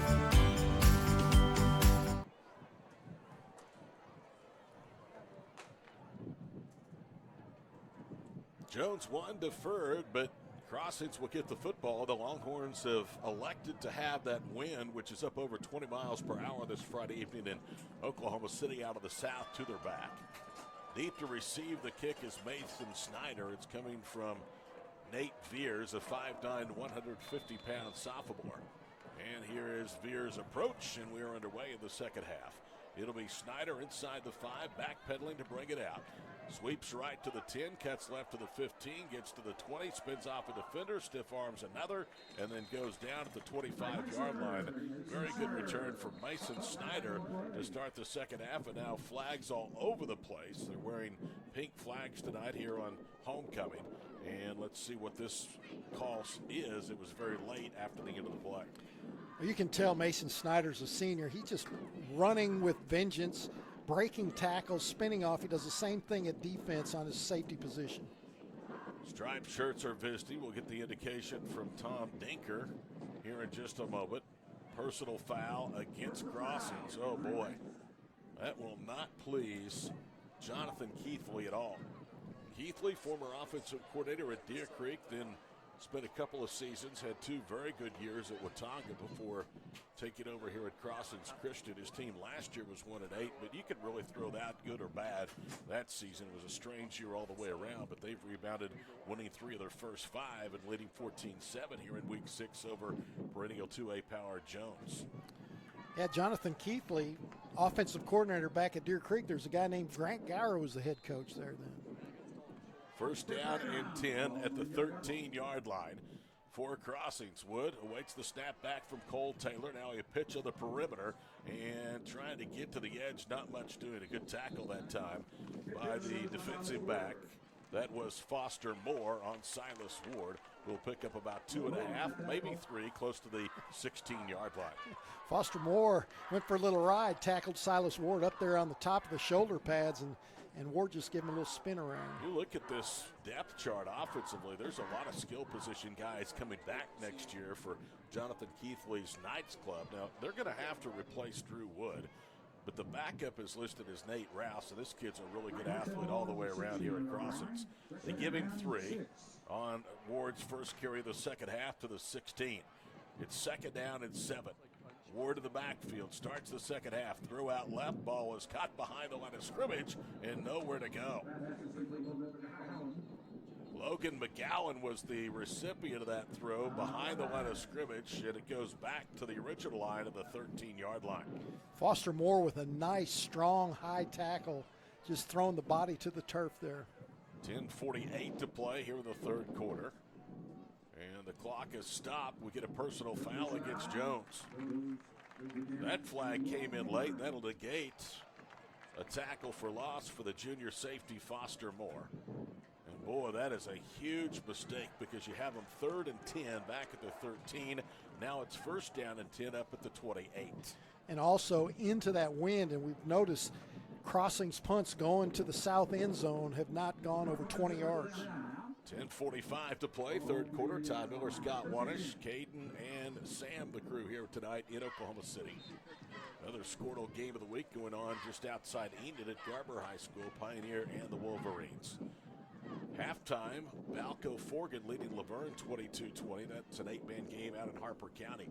Handoff goes up the middle, and that is Silas Ward. And they get him by the jersey, drag him sideways, and after all said and done, he'll pick up a yard to the 29. Nice gang tackling by the Longhorns there, because that ball, when they do that draw play, Crossings could kick that out. Just one arm just slowed down the ball carrier, and then he had the Longhorns surrounding him. Very little gain. Going to bring up second down and 10 is Braden Martin, the senior safety head coach, or the son of head coach Dave Martin, made the tackle. Second down and long. 10 minutes to go here in the third quarter. One back set, 2-by-2 formation for the Knights. Ball square in the middle of the field. Back to throw as Wood swings it out left. That's Silas Ward looking for a block. He's going to have to do it himself, and he dances out of bounds at the 36-yard line. So he's going to pick up almost 8 yards, and there really wasn't much on that little swing pass. Yeah, Silas Ward, almost every time when he gets the ball, he's always pushing and fighting to fall forward for those extra couple of yards. Line of scrimmage is at the 36. It's going to be third down and 2 with 9:46 to play here in the third quarter. So we've seen more of Silas Ward tonight than Justin Walraven. We were told that we would see both. It was actually Ward that started and not Walraven. It's hard to see on those jerseys between 22 and 24 sometimes. Pistol formation, Wood on a slant over the middle, and the ball is caught. And that is Drew Taylor. And the catch is at the 43-yard line, a gain of 7 on 3rd and short.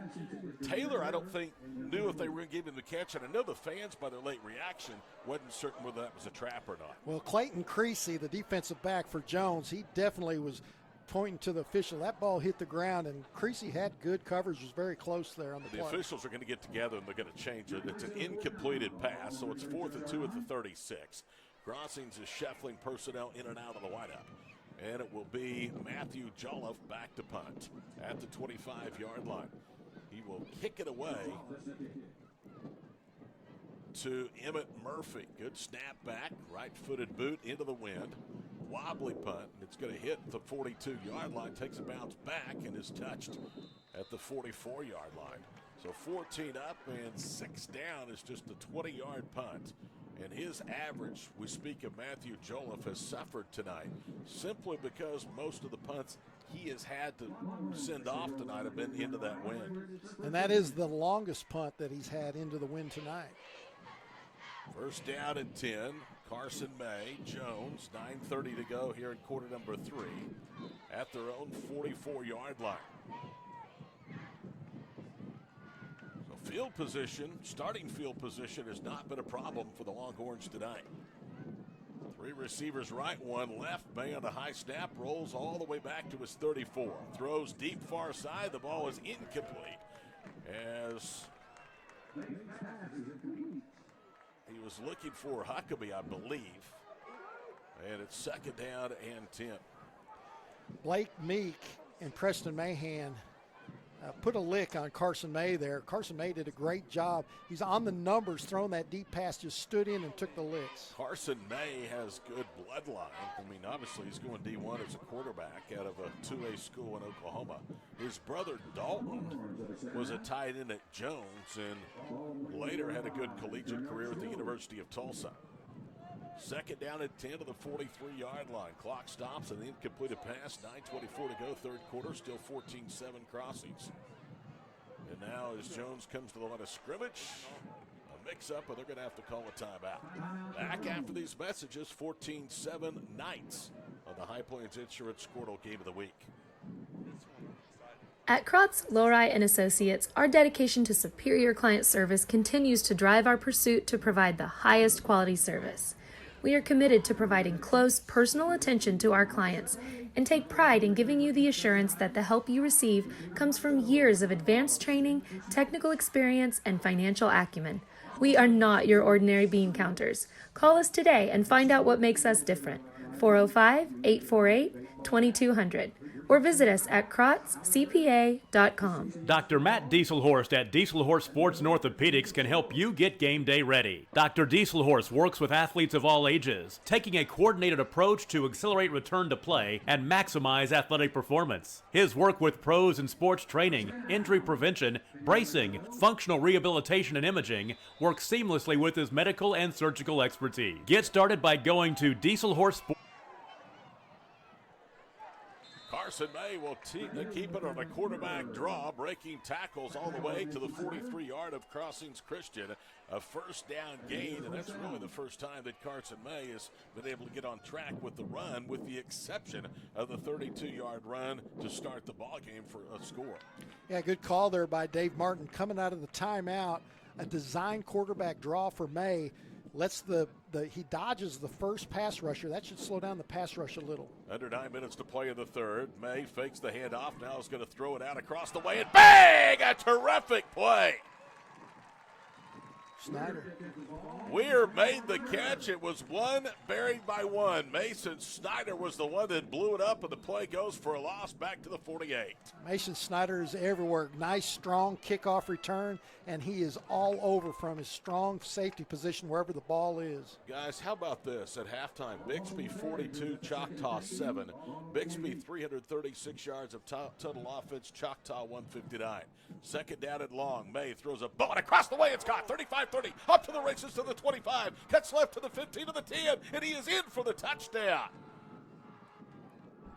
How about running after the catch, Caden Carl? It looked like they had him hemmed in, one dog in the far side. He made a little nimble move with the feet cut left and then angled into the end zone for the touchdown. It'll be a 48-yard pitch and catch, and we're an extra point away from our second tie of the night. Yeah, you said it, kind of the angle in, a perfect pass by Carson May on the little slant in, up, Caden Carl grabs it. The defender goes for the interception, and Carl goes on by. Veers on for the point after try. This to tie it at 14 with 8:14 to play in the third. Everything is perfect, and Nate Veers, the sophomore, rockets through the extra point. 8:14 to go, third quarter. We have a brand new ball game. Jones and Crossings Christian knotted at 14 of the High Plains Insurance Squirtle game of the week.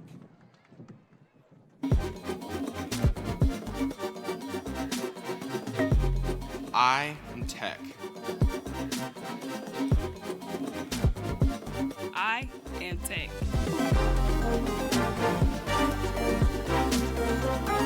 I am Tech.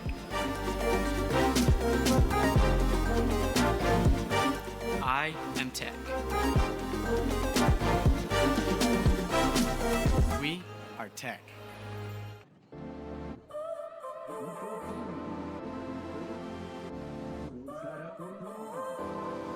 So now you're here again, knocking at my door. A little too late for, I'm sorry for.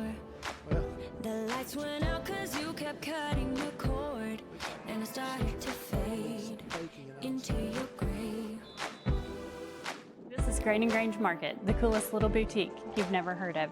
Come see us.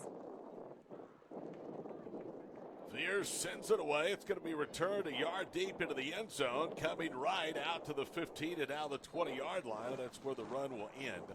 I don't know if we were able to, now a flag comes in late at the end of the run after the ball carrier Matthew Jolliffe was tackled at the 20-yard line. I don't know if people saw it on that because we came out right at the kickoff.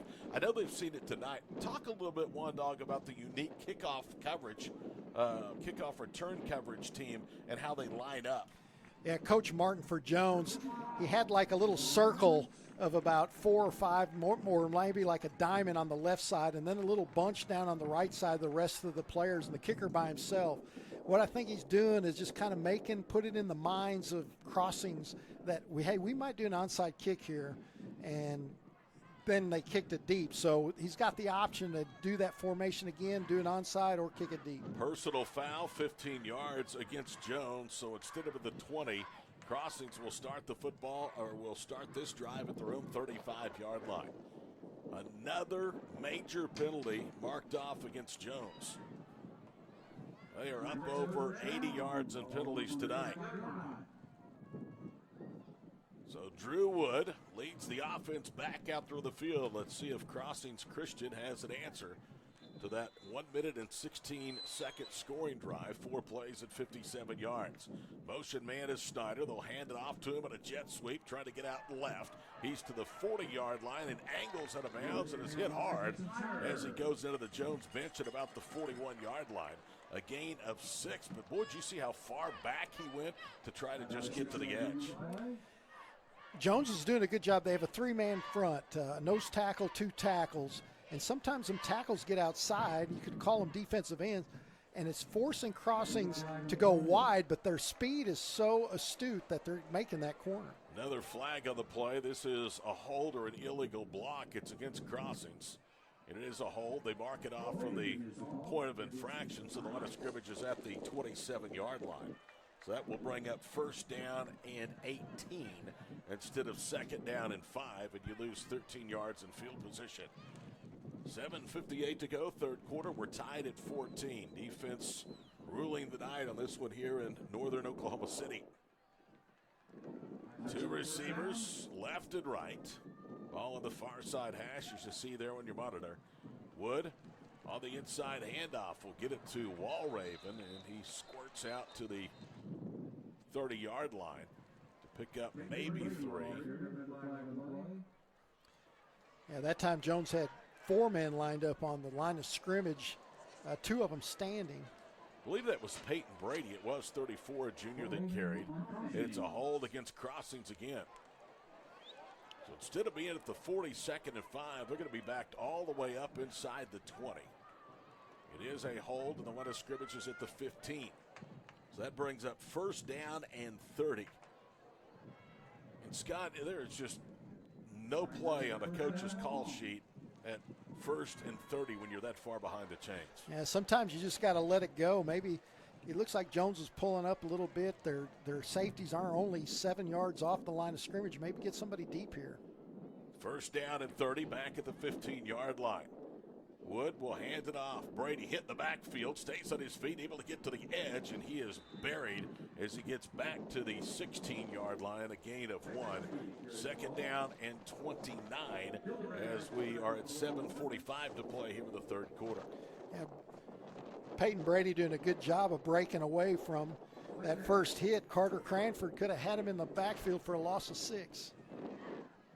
Gain of 1 to the 16, brings up second down and 29.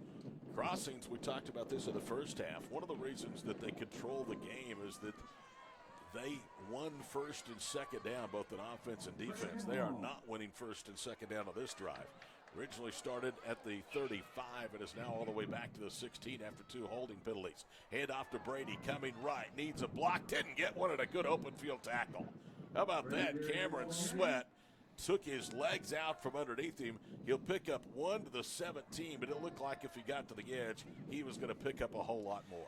It is. Those first 3 rushers get in there quick, and it seems like Community Christian running backs are getting by that initial tier, and that time the second tier stopped them. 7:07 to play, third quarter. Crossings Christian backed up to their own 17. They need to get to the 45 of their own end of the field, so it's third down and 28.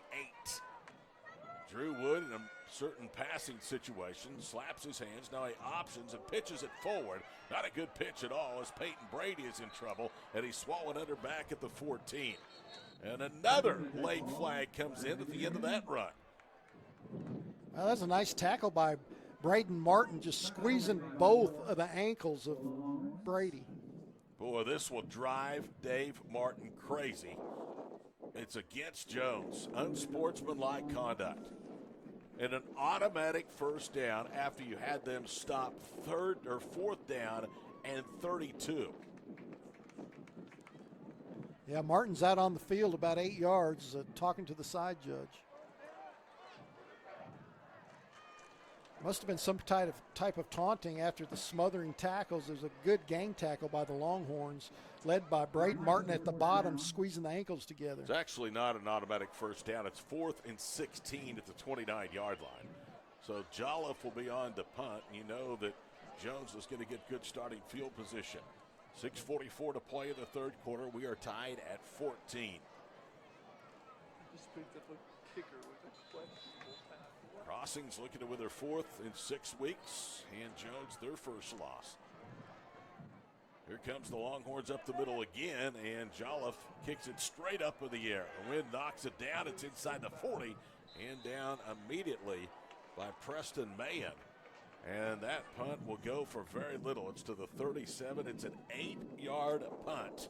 And Jones has an opportunity to retake the lead. It would be their first since 7-0. Yeah, that really, really hurts. 8-yard punt. You're giving the Longhorns a 36-yard field, just less than that with big Carson May. But Crossings is really playing some defense ever since that first drive. Of course, Jones evened it up with that long pass. Crossings can only blame themselves for that shortened drive with 2 back-to-back holding penalties after they had pretty good starting field position on their second offensive drive in the second half. 14 apiece, but the Longhorns are threatening after a short punt of just 7 yards for Matthew Jolliffe.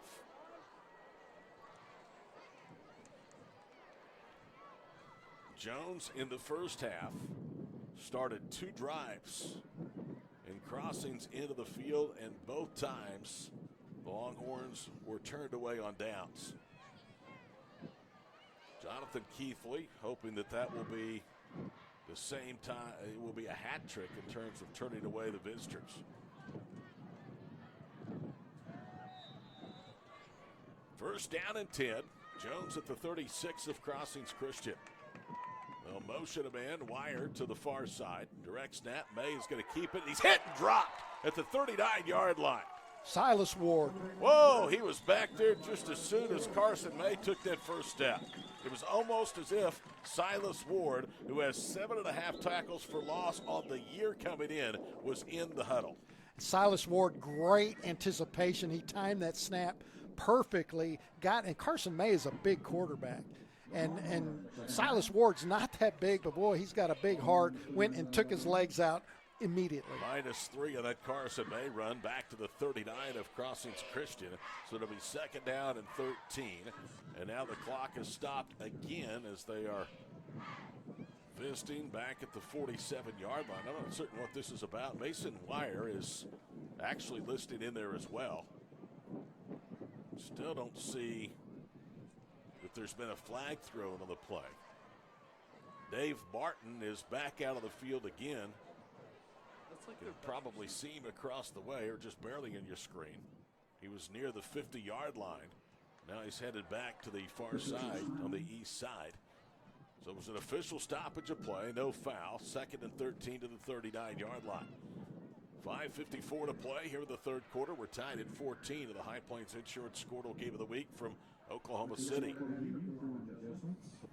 Apparently there's an equipment problem with one of the Longhorns. It looks like that Mason Wire was the one that maybe had some equipment problems, so they're going to go to the bench, and they're going to bring in Mason Templeton, who's a freshman inside receiver, 5'8", 150 pounds. You can see him there on your screen. He has his back to the camera, number 26. He lines up along with Emmett Murphy to the near side. Snap bounces back to May. He's in trouble. Carson rolling right from midfield, throws, and it's incomplete. Looking for Caden Caro, trying to make a sliding catch. Had he had his hands on it, would have been incomplete, out of bounds, and now it's third down and 13. Boy, as soon as that ball hit the ground, Crossings is just chasing Carson May out of the pocket. Good job by May to get away from the sack and throw that ball away. Most active part of this Crossings defense, their linebackers. Meek in the middle, 31 tackles coming in. Drew Taylor on the outside, 17 tackles. And we told you Silas Ward has 22.5 tackles and 7.5 for loss coming into this Week 6 matchup. Third down and long. May looks right, under pressure. Now is forced to tuck it and run. They've got him by the ankles. He spins and is down at the 39-yard line. Silas Ward again on the tackle. Man, Silas Ward is having himself a night. Somehow, Carson May was able to use his 6'5" frame and get back to the line of scrimmage. But he was twisting and turning, and you almost cringe because some bad injuries could happen when a quarterback's in that situation. Yeah, it looked like Matthew Jolliffe had May by the ankles but couldn't hang on, and then sure enough, here came the troops, Silas Ward, to finish off May. Dave Martin keeps the Longhorn offense out there on the field. 4th and 13 for the Crossings 39. Here comes the pressure. They get a block. May guns it downfield. The ball is incomplete, and there's the flag for pass interference as he was looking for Luke Huckabee. And the ball sailed out of the reach of Huckabee, but I think it was because of the contact from, I believe, Peyton Brady out there at corner. Yeah, what a big call there on 4th down. Peyton Brady really close to the wide receiver, but the official ruled pass interference. So pass interference, first down for Jones, and that is a killer for Jeremy Cleaver's defense. You had him stopped on 4th and long, and now it's first down just outside the red zone at the Knights' 24-yard line. And I'm surprised that Carson May hasn't gone after his main target, Emmett Murphy, like he did in the first half. Maybe Crossings is starting to pick him up and double him a little. If you notice, I've said guns it down the field a lot because that's what Carson May does. He's got a gun out there. 1st and 10, Longhorns at the Knights' 24-yard line. May to throw for the 30. Throws right. Ball is caught at the 15-yard line and dropped immediately. On the reception was Caden Carl again, and that's going to be about a half-yard short of another first down. Talk about a gun. He stands up tall in the pocket. May looking right over to Carl. Perfect spiral on the out pattern. 4.5 minutes to play here with the third quarter. Longhorns need less than a yard. They need to get just inside the Crossings 15-yard line for the first down. Single setback, pump fake. Now he pulls it down. May will run, and he dives down to the 14-yard line for a first down. So that'll set up first down and 10 because the ball is just outside the Knights' 10-yard line. Nice run by Carson May, but I think if he would have let the pass rush come by just a little bit, he would have had a bigger hole to go toward the end zone. Boy, if you're Crossings Christian, you hope that pass interference call does not turn this game in Jones' favor. They motion a man to the near side. It's a jet sweep coming right, and running in for the touchdown is going to be Caden Carl. That's his second rushing touchdown of the season to go along with 8, or make that 7 receiving scores. Caden Carl with the big reception on the previous 2 plays earlier to the right side. This time he's lined up right, has all that momentum going to the left side with blockers in front. So Carl has a 48-yard touchdown pass and a 10-yard run here with the second half. Jones leads at 20-14 with 3:58 to play. And Nate Veers will try to make it a 7-point lead. He'll do it out of the hold of Cameron Sweat at the north end of Knights Stadium here in Oklahoma City. Snap back, ball down. Veers approaches and punches it through. 3:58 to go, third quarter. Jones has answered with 14 unanswered here in the second half. 21-14 Longhorns over the Knights on the High Plains Insurance Squirtle Game of the Week.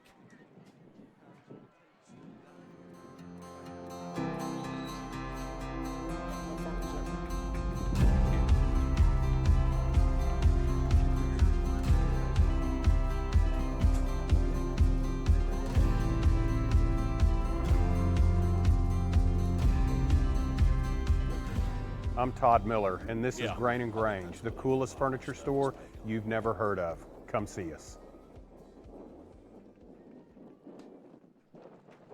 Bank first. 7 plays, 36 yards. Carl, a 10-yard run on a jet sweep, has broken a 14-14 tie. It's 21-14 Longhorns.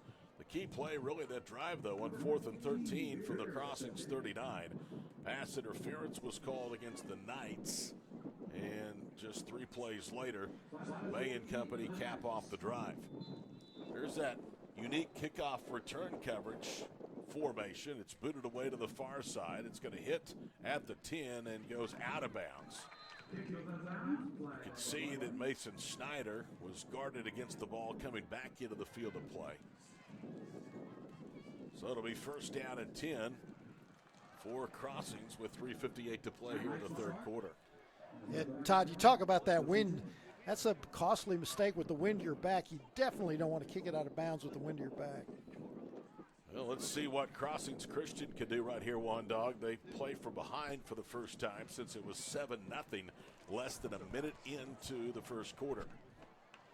They will get good starting field position at the 35. They started at the 35 of their previous drive, had back-to-back holding penalties. Ended up on 4th and 16 at the 29 and had to give the football up. So Tom Dinker and his staff have been a little bit busy in this one tonight. Looks like the Longhorns are going to line up 4 up on the front. They are showing a lot of pressure. Look like they're coming after Drew Wood right here. 5 now, yeah. Wood awaits the snap back from sophomore center Cole Taylor. It's on the mark. Wood drops 2 yards, floats it out left. Ball underthrown, and it's intercepted at the 45-yard line. He was looking for Mason Snyder. The ball hung up on him, was picked off.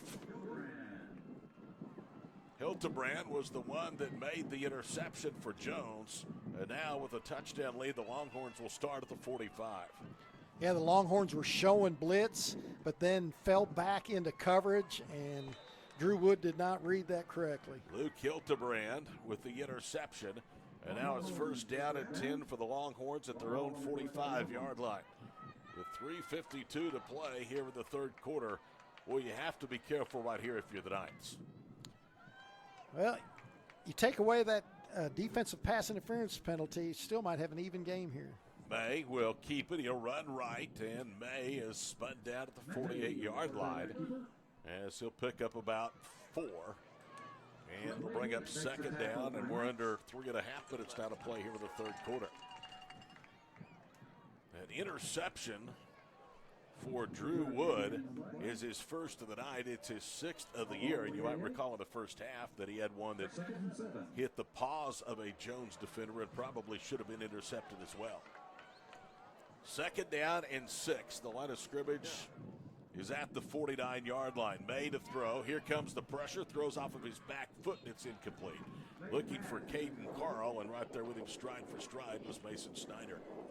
Then on the other side, Emmett Murphy was one-on-one with Luke Olson, and Luke Olson was man for man, step for step with him. May was looking that way left first, but the pressure was so good on May that he had to get rid of it right. 21-14 our score. Jones faces 3rd and 6. The ball just shy of the Longhorns' 49-yard line. And for only 3 minutes and 11 seconds, the Longhorns will have the wind to their back. Calvert is in the backfield, offset to the right. May, with everybody in tight, drops to his own 39. Look at the time. Now it starts to break down. He'll roll right. And Carson May throws on the run, and the ball is incomplete. Was knocked away from Carl, and it was again Mason Snyder. Had that ball been caught, it probably would have been out of bounds anyway. And so now it's 4th down and 6, and it looks like Jones is going to have to punt. And that is the biggest stand of the night tonight, one dog for Crossings. Yeah, and Bennett Baker was there helping Snyder. On the other side, Peyton Brady over the middle of the field. Great coverage, forcing May to throw that ball away. Braden Martin will have a chance to punt, perhaps one final time here in the third quarter with the wind to his back. 3:02 remaining in the third, 21-14 Jones. They trailed at halftime 14-7. Snap floats back. Martin with a high punt. And it's going to hit inside the 15. It takes a big bounce. And are they going to get it down? No, they do not. Good hustle by the Jones special teams, but to no avail. It'll be first down and 10 at the 20-yard line for Crossings. We saw that play earlier in the game. Crossings did tip that back. Foster Moore did the same thing. He took off outside the goal line, but broke the plane and tipped the ball back into play. Greg and Jones start the third week of district play, 2-0 and 2A2. Crossings Christian, Millwood, Chandler, and Meeker all 1-1. Kellyville and Star Spencer 0-2. Tonight, Meeker at Millwood, Star Spencer at Chandler. Prague, who's here next week, is at Kellyville tonight. First down and 10 for the Crossings Christian Knights at their own 20-yard line. Drew Wood, the senior, out of the gun. Taylor snaps it. Now Wood will option left. Pitches, and there's trouble there. And down goes the ball carrier. I think it's Silas Ward again. And Ward is going to be tackled for a yard loss to the 19. Silas Ward, nowhere to go. Good job by the zone defense of Jones. Only had 3 down linemen. They try to apply the pressure and push up inside, and the linebackers, and if the cornerback comes over there to make the tackle. They give him a loss of 3, actually back to the 17, so it'll be second down and long from that point. Crossings right now really in no hurry, one dog to snap the football. They can almost take it down to 2 minutes to go here in the third quarter. Knights down 7 here on homecoming in Oklahoma City. 2 top 10 ranked Jones, the preseason district favorite. Handoff again goes to Ward, and he shoots behind left guard and gets all the way out to the 22-yard line. So he'll get the loss of 3 back of the previous play, get about 2.5 as Cruz makes the stop for Jones. Yeah, good job by Mason Cruz to hit Silas Ward. Just give a good squeeze because Ward is very shifty. Remember what I said. Crossings own the first half on first and second down. Not so in this game. In the second half, 3rd and 10, 3rd and 2, 3rd and 28, now 3rd and 8. Their third down attempts here in this second half. We're under a minute and a half to play. They need to get to the 30. They're at their own 22-yard line. Down by 7. They fake the handoff, throw it out left. Snyder with a catch is hemmed in, cuts left, and he is not going to get much. Might get to the 25-yard line. It's still going to be 5 yards short of the yards to gain, and that will take us under a minute to play here in the third quarter. You wonder if Jones will spend a timeout to preserve as much time as possible with that wind to their back. They don't appear as if they're going to do it. Yeah, I think Dave Martin is thinking that this game is too close. The timeouts might be more valuable later in the fourth quarter. So Emmett Murphy will be back to return.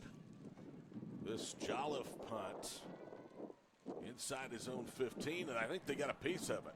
They blocked it, but it's going to take a Crossings roll. Look at this, and it's going to roll down to the 40-yard line. Somebody got to Jolliffe that time and got a piece of the ball, and he still is able to get about 20 yards on that punt. Wow, what a huge break for the Knights, because Jones comes in. If that ball goes back towards the end zone, you're looking at a 2-touchdown swing right there. 1st and 10 at the 45-yard line of Crossings Christian for Jones. Remember what I said of the previous defensive possession? This now becomes the biggest one of the night. Well, it's a lot better than an 8-yard punt, I'll tell you that. Carson May out there with a tight end left. 2 receivers split short left. Crossing shows a little pressure. They hand it off this time up the middle and nowhere to go as Dakota Calvert is picked up and body slammed. And Calvert is slow to get up off the turf. They're going to lose 3 on that play and what should be the final play here in the third quarter. Freshman Juan Cueto with the pickup and the pile drive. Official stoppage of play as there's an injured Knight down at the 49-yard line. With 14 seconds to play in the third, we'll take a quick break. 21-14, Jones over Crossings on the High Plains Insurance Squirtle Game of the Week.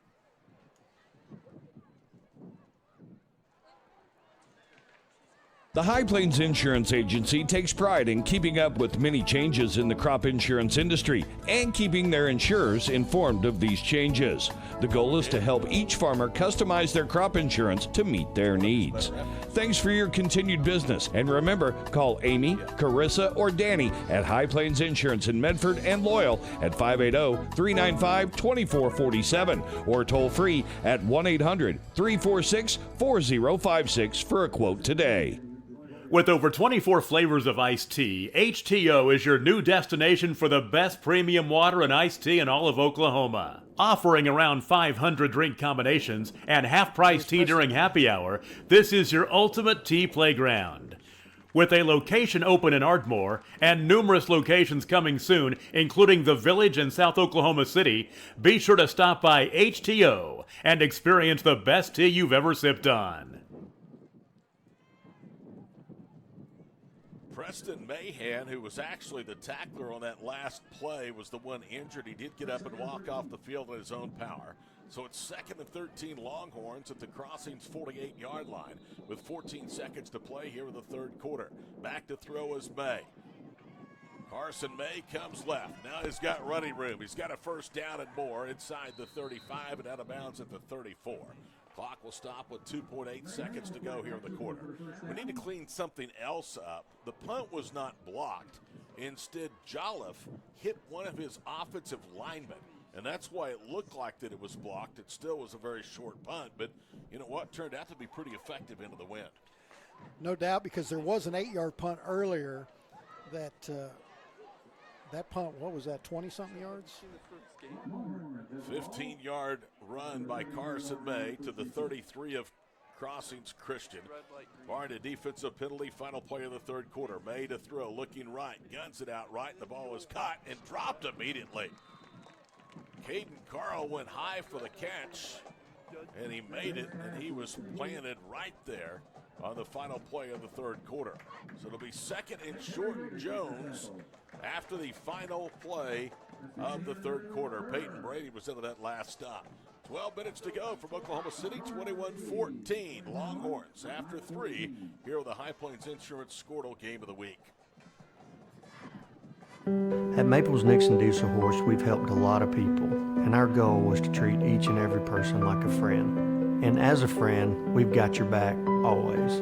We understand what you're going through. Being lawyers is what we do, but it's not all that we are. We care. We'll stand beside you throughout the entire legal process, not just as lawyers, but as your friends. We are Maples Nixon Diesel Horse, and we are here to help. Looking for a realtor in the Edmond, OKC area? Call Mel McGowan. She was easy to work with, responsive, and professional. She was on top of everything and knew each step of the real estate process. She took what can be an overwhelming process and made it enjoyable. That's why I recommend Mel to all my friends and family. She would love to help you too, so call her today at 405-820-8300 or visit melmcgowanrealestate.com.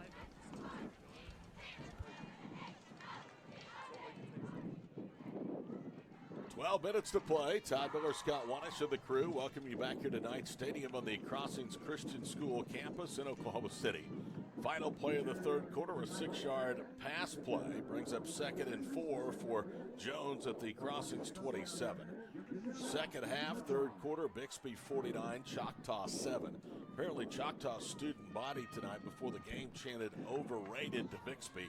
Doesn't appear to be the right thing to do. Here we go, first play of quarter number 4. It's a read option, and Carson May will keep it and stretches out with his big 6'5 frame. He's going to pick up about 3.5. Going to bring up third down and inches as we're in the first half minute of play here in the fourth quarter. Cooper Mullinak's on the tackle of May on that play. Line of scrimmage is at the 24. They need to get just inside the 24. 11:25 to play here with the football game. 21-14 Jones, and they can really make it difficult on Crossings Christian with a score here.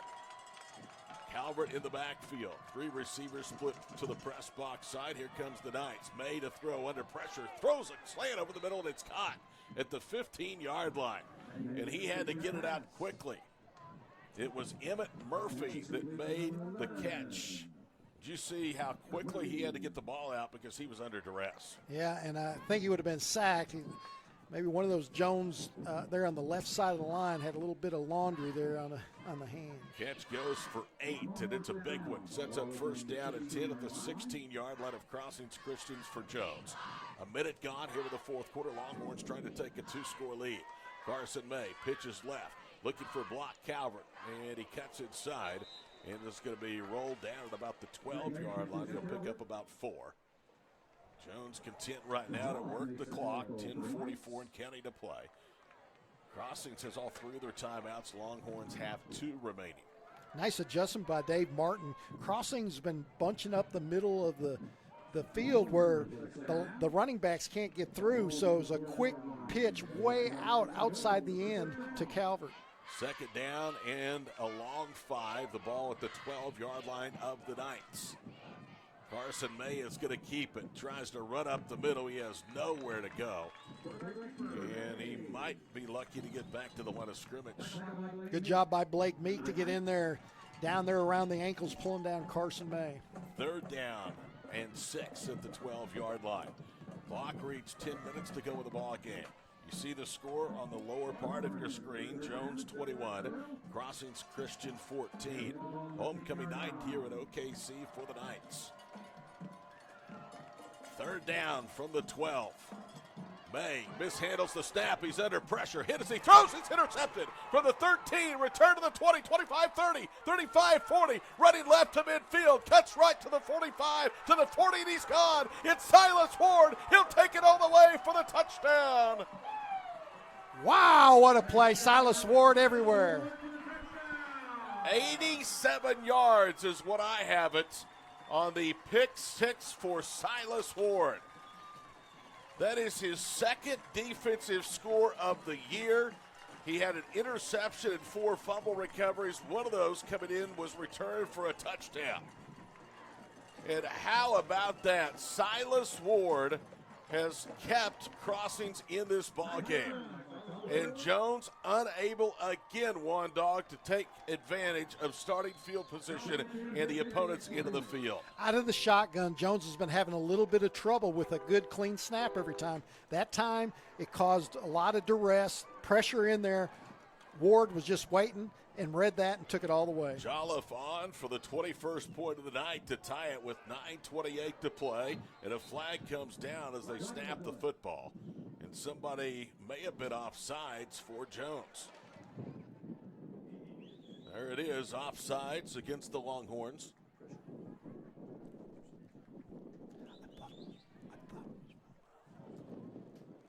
It's offsides against the Longhorns, so it'll move it up about 1.5 yards. It will be 3rd down and 5. And I had him returning the interception from the 13, so it's 87 yards if my view was correct. Just a huge play turned in by the junior inside linebacker Silas Ward. Here's the extra point after the penalty is marked off, and Jolliffe ties the game at 21. 9:28 to go in Oklahoma City. Tie game, 21 apiece on the High Plains Insurance Squirtle Game of the Week. Team up with Pioneer iVideo and start streaming the most popular TV shows and movies from your favorite devices today. Download the iVideo app and start watching anywhere in your home using Pioneer Internet. Each package includes free high-definition and cloud DVR features like video on demand, Restart TV, and Replay TV, just in case you forget to record a program. Visit GoPioneer.com for more details and compatible devices. Some restrictions apply. Yes. Yeah, he was the pick, 87. Physical Therapy Central is proud to be keeping you in the game of life. Now with a convenient location in Kingfisher. Get back to the game of life faster with PT Central.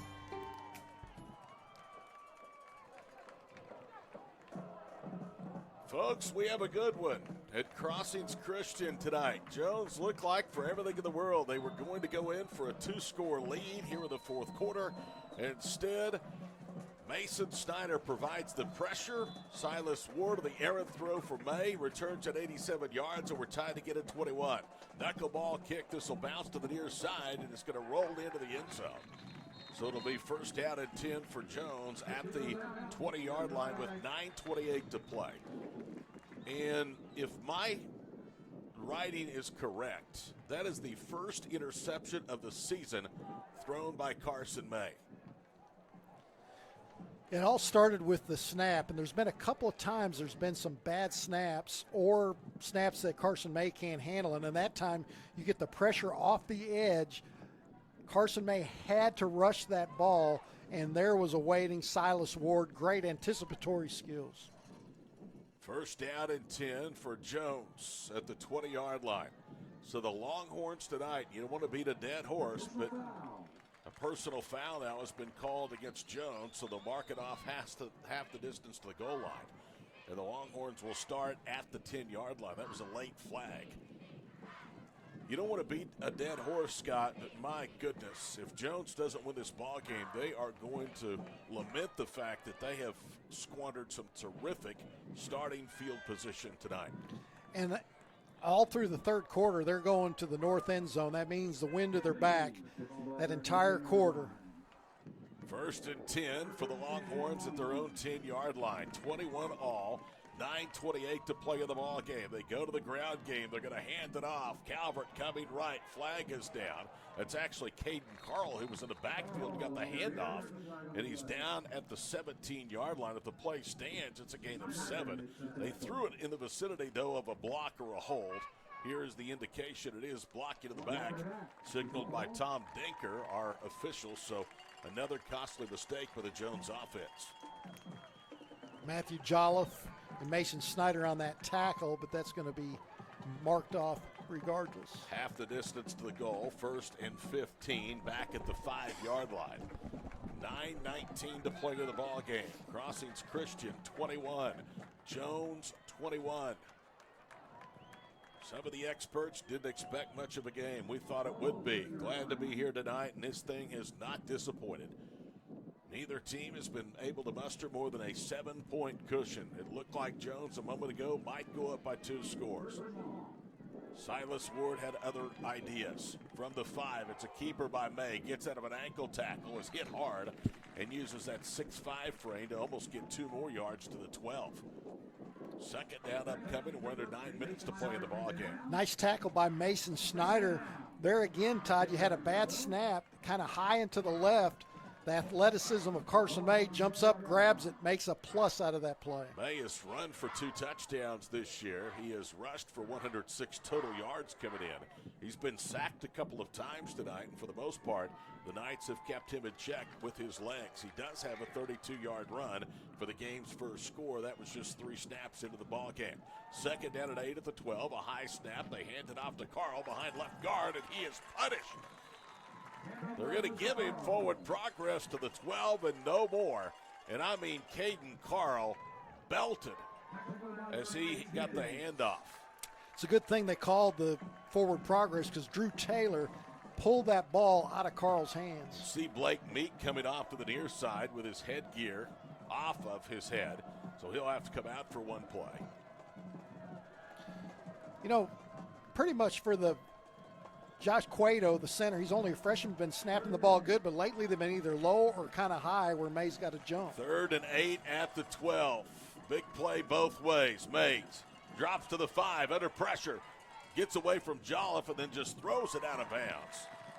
As Matthew Jolliffe came right up the gut, and he was almost to pull Carson May down. Good job by May to dodge Jolliffe because Jolliffe was untouched. He found some kind of lane, right, a straight dead beat on May. 4th and 8. That's just the series defensively that Jonathan Keithley and his staff needed. Didn't want to give up a couple of first downs and tilt field position back. Crossing should have a short field with which to work as Braden Martin will punt for one of the few times for him tonight into the wind. His average has been good. Snap is high. Here comes the pressure, and he shanked it. Hits at the 30, but he's going to get a roll out of it as it's going to roll down at the 41-yard line. So that'll be a 29-yard punt, but he got about 15 or 17 yards, one dog on the roll. 7:26 to play. Crossing starts in Longhorn territory, tied at 21. Yeah, like you said, a little bit of a shank. Pulled it a little bit to the right side, a left-footed punter. Low line drive just barely got over the hands of Cooper Mullenix. Mullenix come off the edge there trying for a block, and Mullenix is 6'3", so those long arms just missed that block. Boy, Jones needs to stop right here. This is their biggest defensive series of the night with all of a sudden old Mo on the near side in black and red.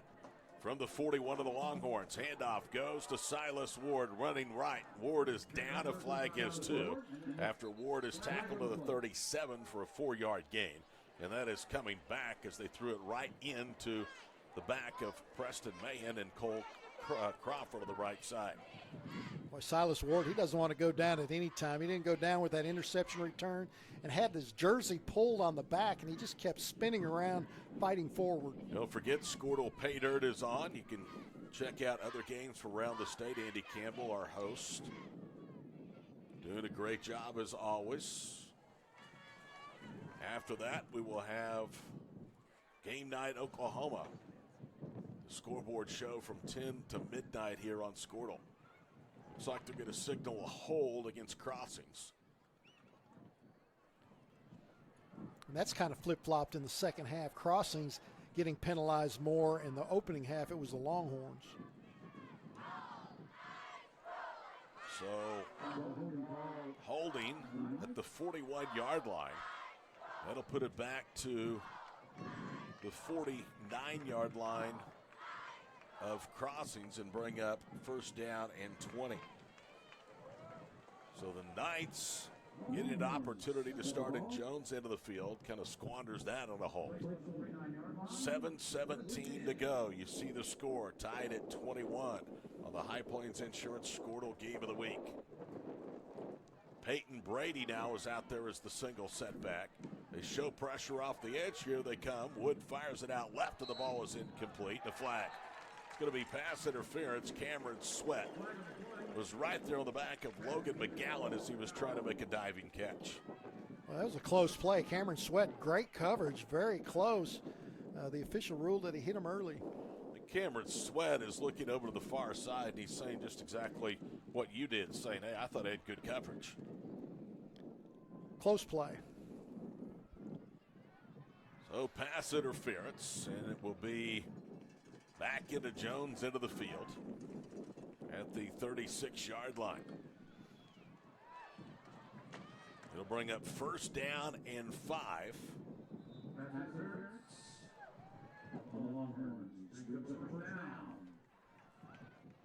7:13 to play. Crossings looking to get something for their offense. Jones trying to continue what has been a good defensive effort in the second half. Wood claps his hands. He'll hand it off. Peyton Brady in trouble and smothered under. Back at the 40-yard line. It's actually Silas Ward, not Peyton Brady, that was back there. And Ward, who's had a big second half, is going to lose 4 yards. Great timing that time by T.J. Thompson of the Longhorns, getting in the backfield for the spin around tackle. Silas Ward has gone almost all the way tonight at tailback. Justin Walraven had an 80-yard touchdown run, though, in the first half that gave Crossings a 14-7 lead at halftime. Low snap. Wood feels the pressure, throws it out left, and the ball is incomplete through the hands of the intended target on the near side. And that is Nate Rouse. So you had 1st and 5, Scott. At the 36, it's now 3rd down and 9, 2 snaps later at the 40. Another snap that's not easy for the quarterback to handle. This time on Crossings, caused Drew Wood to kind of rush that ball, that pass, when you had an open receiver along the sideline. Only 2 first downs, and one of those via the penalty for the Knights here in the second half against Jones' defense. Longhorns have 3-man defensive front. They're showing pressure off the right end of the offense. Back to throw is Wood, and somebody flinched. They're going to blow the play dead. It very well could have been Cole Crawford, the 240-pound junior right tackle, because that's where the pressure was coming. Boy, you talk a penalty fest here. He had first down for a long time. Now, Crossings is really looking at a 3rd and long. Well, they have really not generated much offense at all here in the second half. The adjustments Jones made at halftime have been spectacular. 3rd and 14 back at the 45-yard line. A moment ago, it was 1st and 5 at the Longhorn 36. Jones showing some pressure up the middle. Crossings floats it out left, and Rouse can't make the catch. There was some contact, but the ball was not catchable as Clayton Creasy, the sophomore corner, was right there with Rouse, and now it's 4th and 14. I think you probably punt it right here and play field position football with 6.5 to go. Yeah, the Jones defensive backs, they're pleading for offensive pass interference as Nate Rouse down the left sideline pushed off a little bit to get some separation. He did. There was contact with Creasy as well, but the bottom line is neither player could have made that play anyway without the contact. Jolliffe will punt. Rare time for him with the wind to his back. It's out of the south at about 20 miles per hour from his own 43, and he just pooches it straight up in the air. It hits at the 20-yard line, and he gets no bounce. And now it turns left a little bit. Will be down at the 18-yard line. So a 27-yard punt with the wind to his back, and you were unable to get him inside the 15-yard line. 6:15 to go, all even at 21-21 here at Crossings Christian High School. Said you'd played some pickup basketball here? Yeah, they used to have adult church league here at Crossings. We played some of that. Well, that was a long time. Time goes by fast, Todd. Yeah, it does. 1st and 10, Jones at the 18-yard line. 21-21 on homecoming night for the Crossings Christian School Knights. Carson May out of the gun inside his own 15.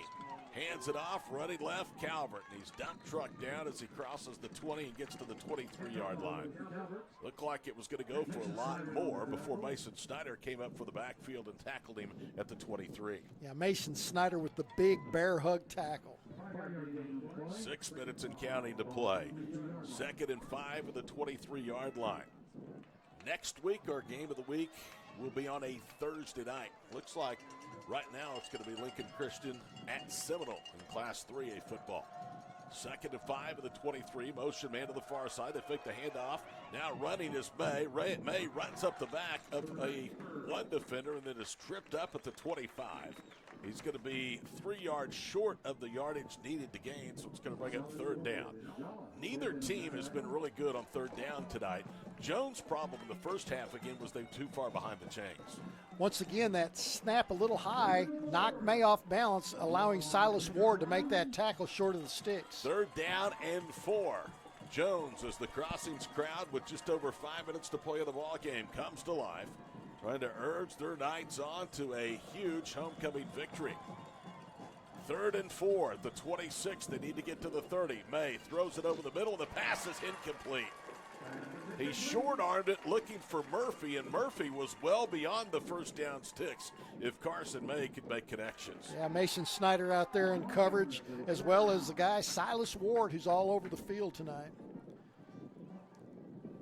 So 4th and 4 at the 26, and here comes Braden Martin to punt. The only scoring here in the 4th quarter, an 87-yard Silas Ward interception return. It tied the game at 21 after Jones was threatening to take a 2-score lead. And now the snap comes back. Martin didn't expect it, but they had already called a timeout and granted that timeout to Crossings. 4:54 to play in the ball game. Crossings about to get the football back. We're tied at 21 on the High Plains Insurance Squirtle Game of the Week.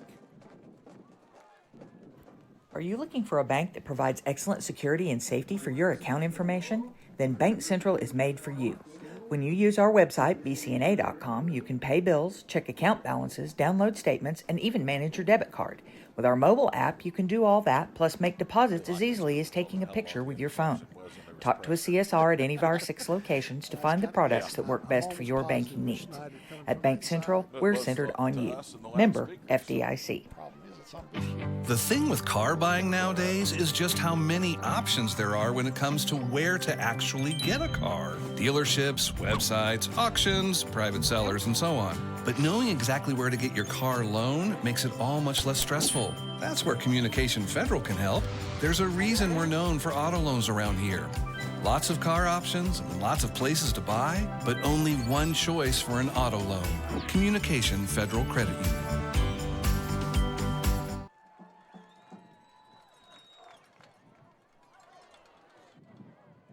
Martin kicks it away, and he almost shanked it again. Crossings Christian without anybody set to return, and Martin is going to get a nice roll. It'll be down at the 37-yard line, and the Knights into the field. 4:43 to play, and Martin Scott almost shanked that one again. Well, that was a low liner. Talk about Crossings kicking a ball kind of in the back of one of their offensive linemen. That's barely got over the helmets there.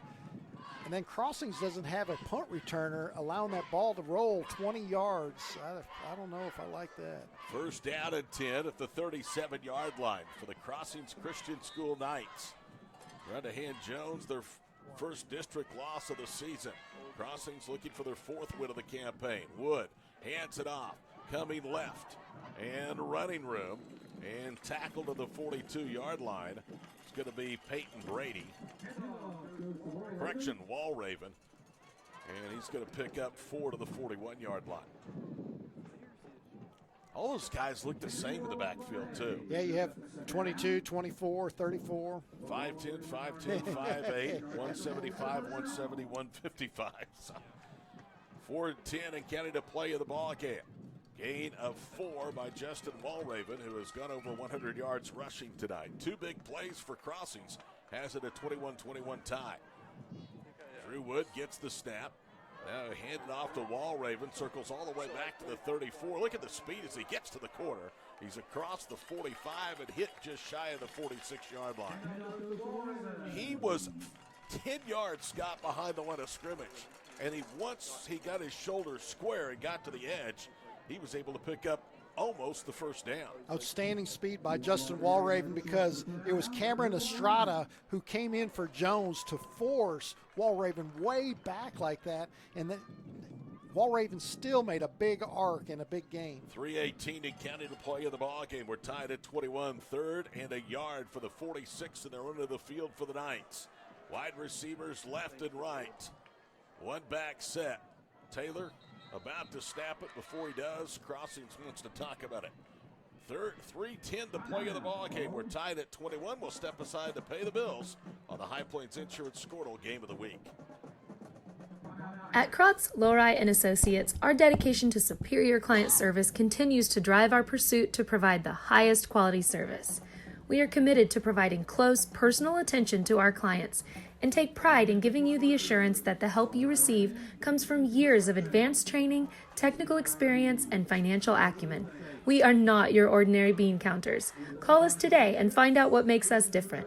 405-848-2200. Or visit us at krotzcpa.com. Dr. Matt Dieselhorst at Dieselhorst Sports and Orthopedics can help you get game day ready. Dr. Dieselhorst works with athletes of all ages, taking a coordinated approach to accelerate return to play and maximize athletic performance. His work with pros in sports training, injury prevention, bracing, functional rehabilitation, and imaging works seamlessly with his medical and surgical expertise. Get started by going to Dieselhorst Sports and Orthopedics. Let Dr. Matt Dieselhorst get you back on the field, backing all Oklahoma athletes on the field and off.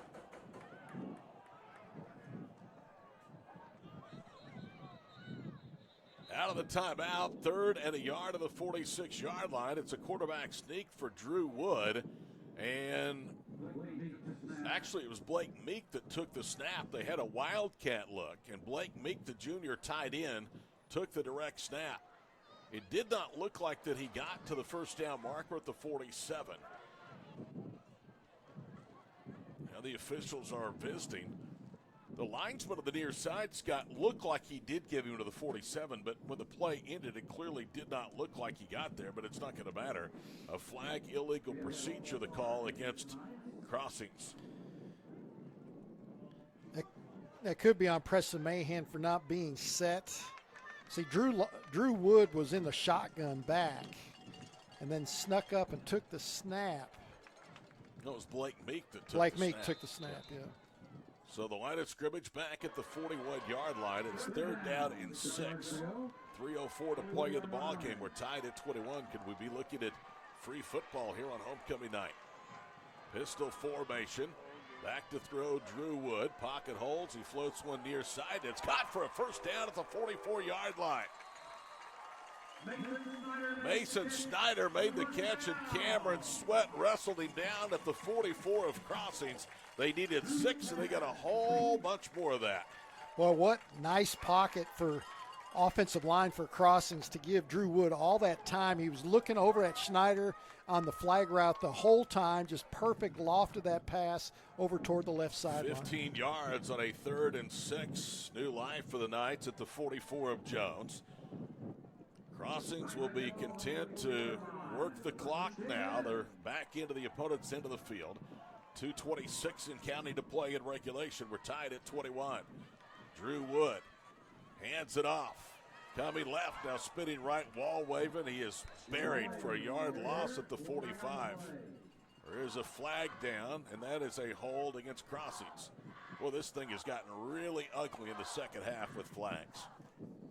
Got to give it up to the first line of defense, the Jones players up on the line. One of them is Strada. You get held and you still stop them for a half-yard loss. Can't say enough about the job the Jones defense, though, has done in this second half. They have been physical. They've been really aggressive.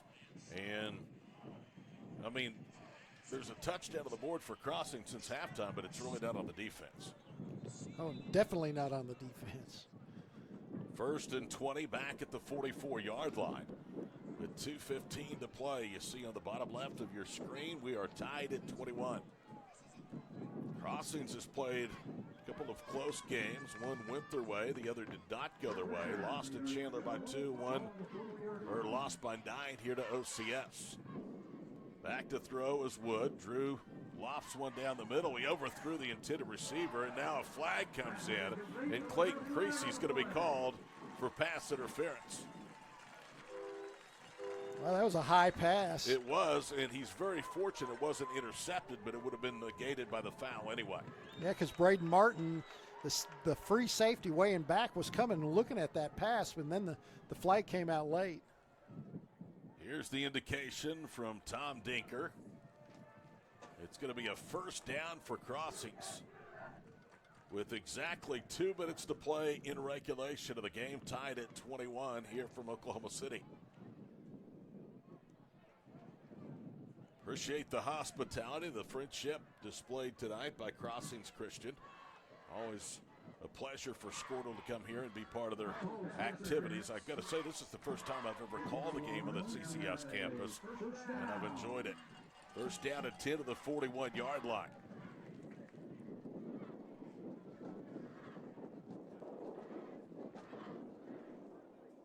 Dave Martin is out of the field. It'll actually be first down and 6 at the 41-yard line.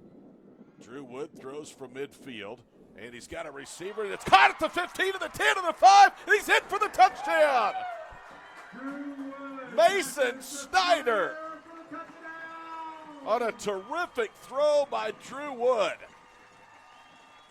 Mason Snyder kind of on the post, coming all the way, working himself all the way across the field. Drew Wood standing up tall, plenty of time from his offensive line. Nice spiral leading the speedy Snyder into the end zone. So the offense, who has been stymied in the second half, gets a big play strike with $1:51 to go to take a 27-21 lead.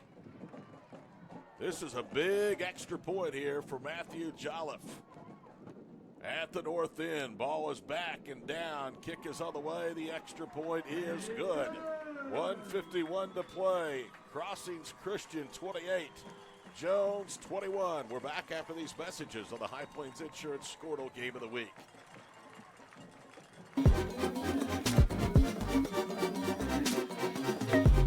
I am Tech. I am Tech.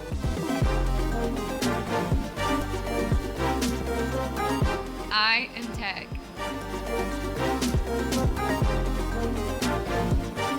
I am Tech. We are Tech.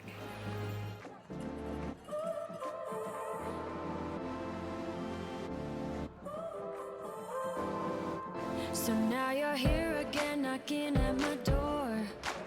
A little too late for, I'm sorry for. The lights went out 'cause you kept cutting the cord, and I started to fade into your gray. This is Grain and Grange Market, the coolest little boutique you've never heard of. Come see us. 4 plays, 63 yards, the final one through the air. Drew Wood to Mason Snyder. Third time they've hooked up for a score this season. And it is 28-21 with Jolliffe's extra point. Now Matthew will kick it away with the wind to his back. Angles it to the near side. That's going to skip into the end zone.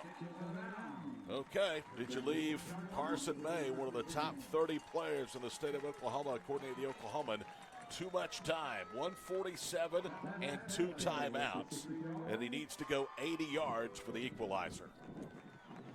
And the Longhorns are facing that south wind as well, so that's going to knock off maybe a few yards on a deep pass into that wind. Place is alive here at Knight Stadium on a Friday night. Homecoming evening in the capital city. Glad to be with you on the High Plains Insurance Squirtle Game of the Week, along with Scott and Caden and Sam. I'm Todd. First and 10 at the 20-yard line. One back look, 3-by-1 formation for Carson May. Drops 2 yards, pocket holes. Lofted over the middle of the field. He's got a receiver at the 45, and he stumbles down. Emmett Murphy may have gone the distance, but he stumbled down and then dropped the football. So it is second down and 10. Wow, and all the time Carson May had due to his right tackle, Dallas Estrada, did a great job holding the Crossings pass rush out. Oh my, Crossings just dodged a huge bullet. If Murphy, who's sure-handed with the team-high 5 touchdowns, doesn't stumble and hit the turf and drop the ball, he's off to the races. May on second down, forced for the pocket, rolling left, angles to the far sideline. It is out of bounds around the 24-yard line, so it'll bring up third down and about 6. Obviously 4-down territory now for Dave Martin's ball club with just 1:35 remaining. They still do have 2 timeouts. Carson May did a good job to get a plus out of that play. As Crossings Christian brought the blitz, he just fought his way out, got outside, and also stopped the clock. 3rd and 7, they're going to say stepped out of bounds at the 23-yard line. 95 seconds to play. Crossings 28, Jones 21. This would turn some heads in Class 2A. Back to throw is May. Throws downfield, nobody is there. Miscommunication between he and Caden Carl. And now this game has come down to a 4th down conversion for the Horns. Well, that was one of the few miscommunications we've seen by the Jones offense. May usually in tune with his receivers. One went short, one went long. Timeout. Jones will pause for 30 seconds. 90 seconds to go with the ball game. 4th and 7 upcoming for Jones. So the High Plains Insurance Squirtle Game of the Week.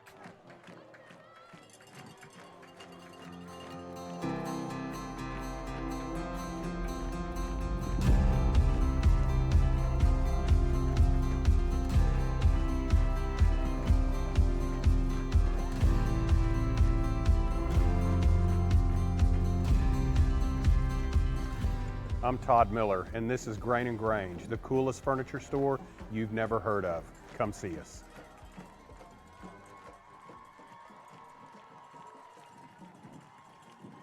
Here we go.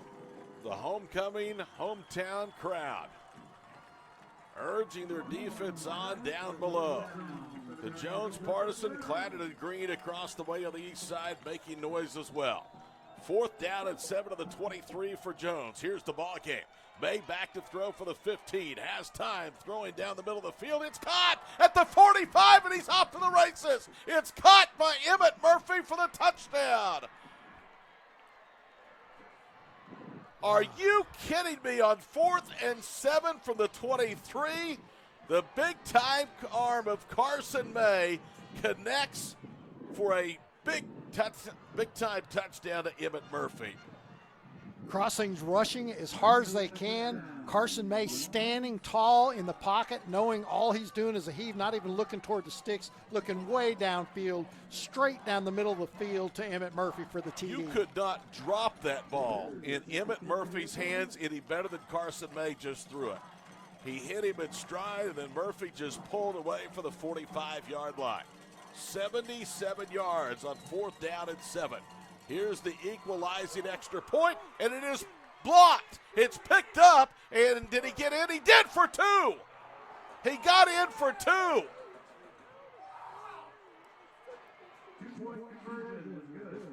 Are you kidding me? The extra point was blocked.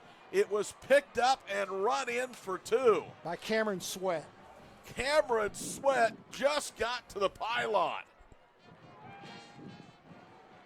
Well, that ball was blocked, picked it up. That is a legal 2-point conversion.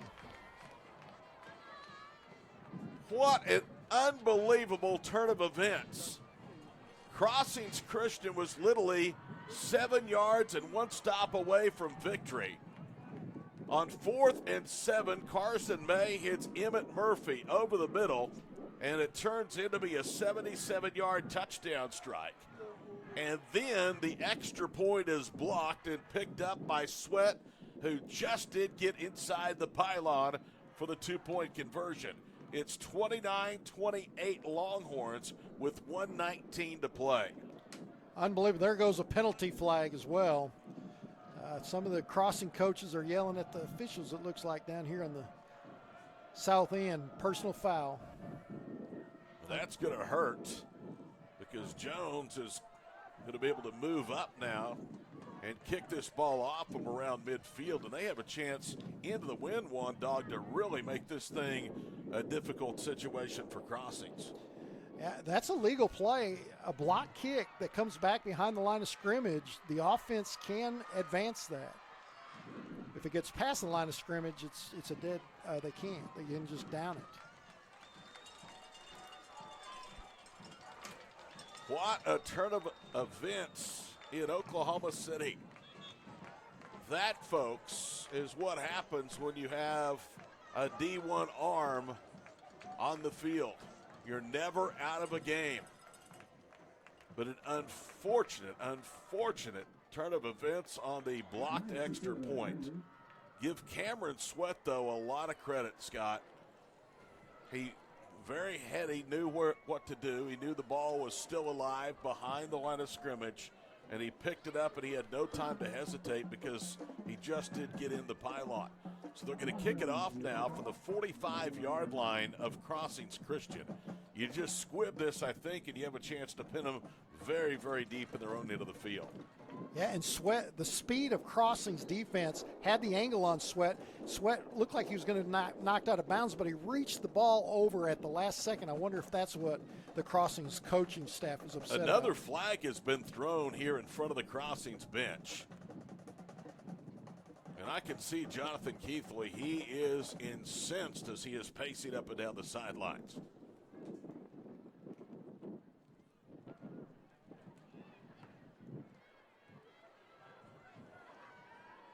Whatever has been said down there apparently was the magic word, because it's drawn a couple of flags now.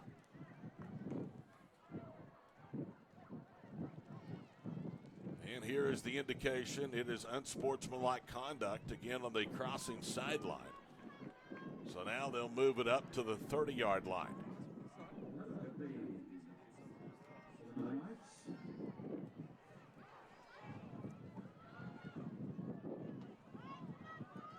He could almost miss this kick, Scott, and really put Crossings in a bad situation.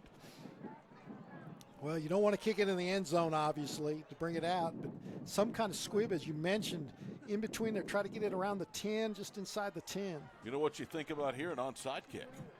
No problem. That'd be perfect. You'd be right at the 20 if you did. If you didn't get it. You have absolutely nothing to lose and everything to gain if you go for an onside kick here. Nate Veers places the ball on the tee. It would have to go 10 yards. That's at the 20. Crossings is down to one timeout and just 79 seconds to play. So two unsportsmanlike conducts against the Knights sideline have put them in a real hole here.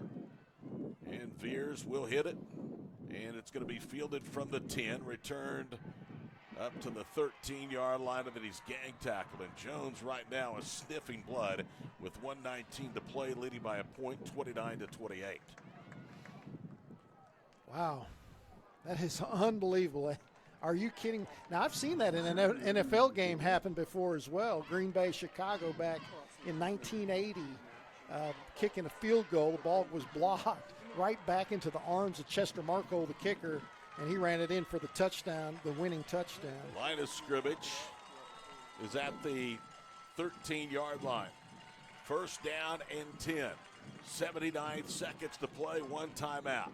Drew Wood is going to burn that timeout right here with Jones leading 29-28. Now, I know you can ill afford mistakes.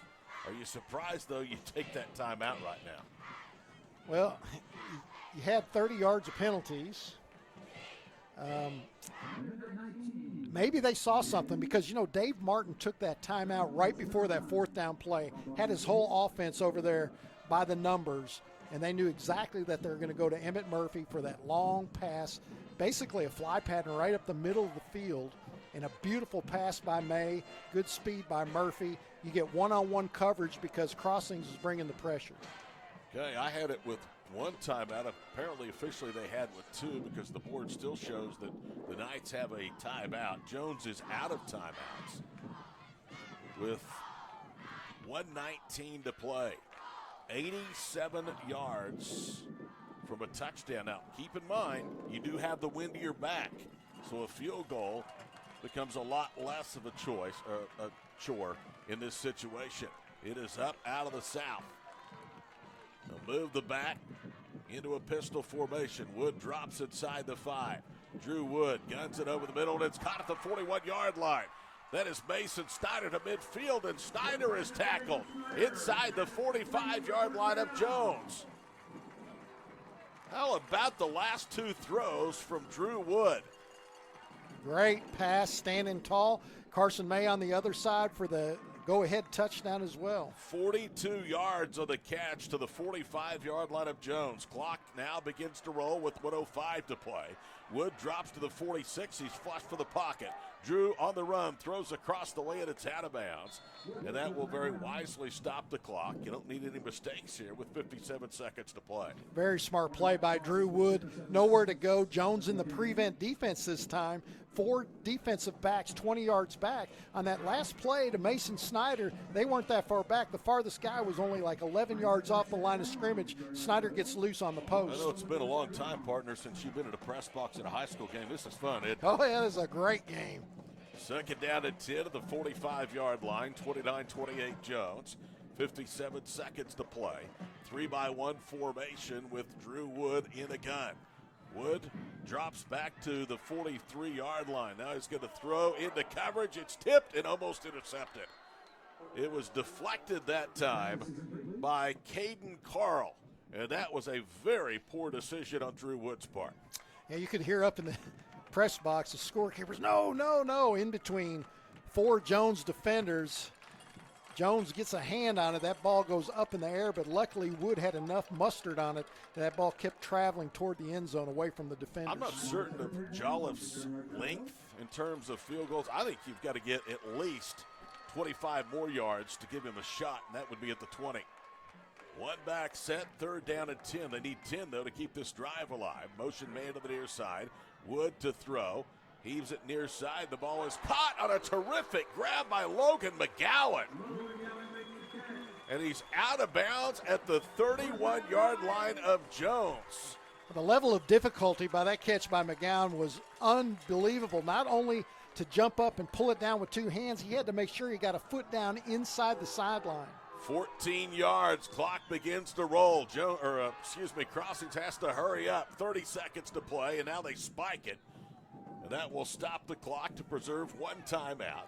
29.2 seconds to play, and it took them entirely too long to get up to the line of scrimmage because you have time. The clock stops in high school football until the ball's ready. Well, part of it is Drew Wood's looking over to the sideline trying to get the play in, so there's a little bit of confusion what to do, and it just went a little bit too late.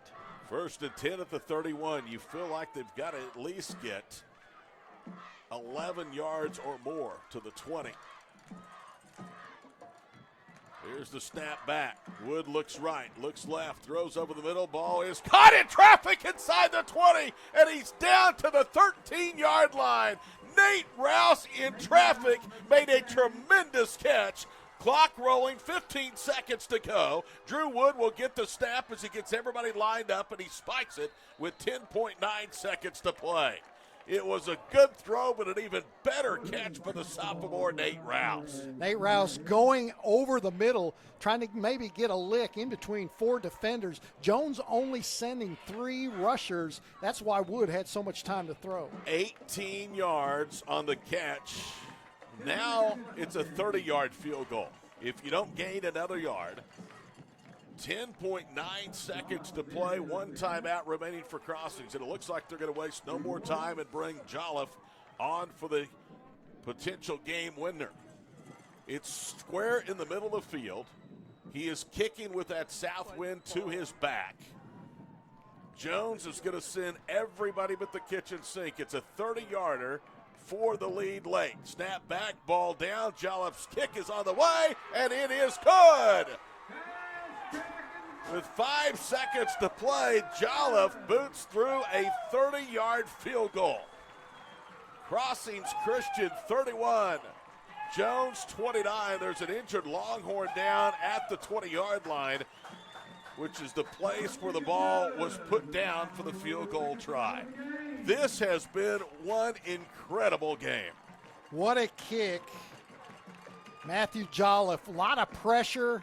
Everybody's coming. But you know what, Todd? At the beginning, what did Crossings want to do? They took the wind And I think that made that kick so much easier tonight. 2 huge plays. One on 3rd and 10 for their own 45. Down to the 31. And then on 1st and 10 for the 31, an 18-yard catch in traffic by Nathan Rouse. There's an injured Longhorn, so we're going to step away. 5 seconds to play. Crossings Christian has retaken the lead. Knights lead Jones 31-29 on Squirtle.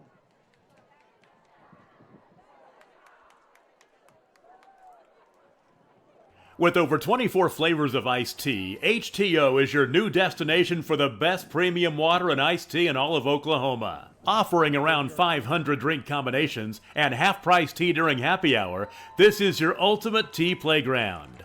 With a location open in Ardmore and numerous locations coming soon, including the Village in South Oklahoma City, be sure to stop by HTO and experience the best tea you've ever sipped on.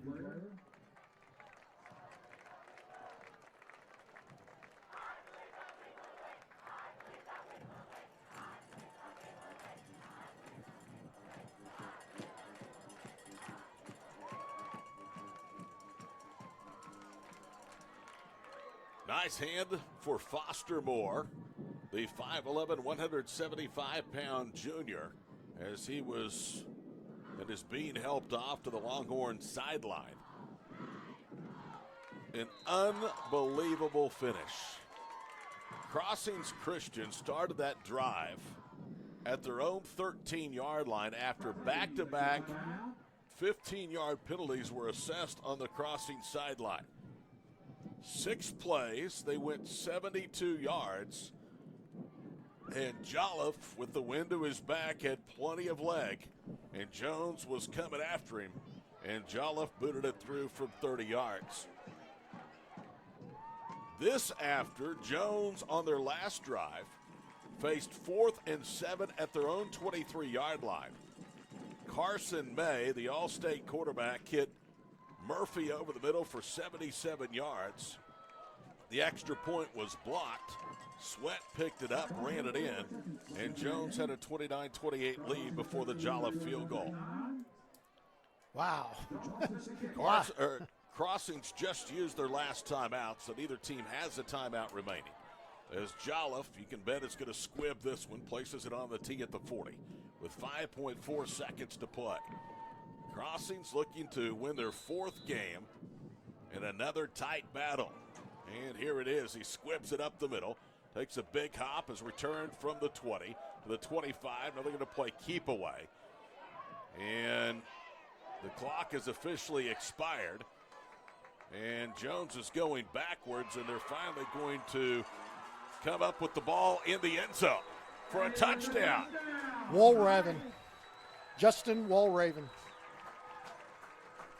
Why not end that game that way? Jones trying to throw a series of laterals, trying to get somebody open. They went backwards and backwards and backwards. Then finally, the ball came free, went into the end zone. Walraven was able to fall on it, and that's the way the game ends, 39-27. Now, let me tell you something about that, Scott. It's not just window dressing in district play. That's 6 more points and a chance for 7 more points in district play should there be any tiebreakers in 2A District 2.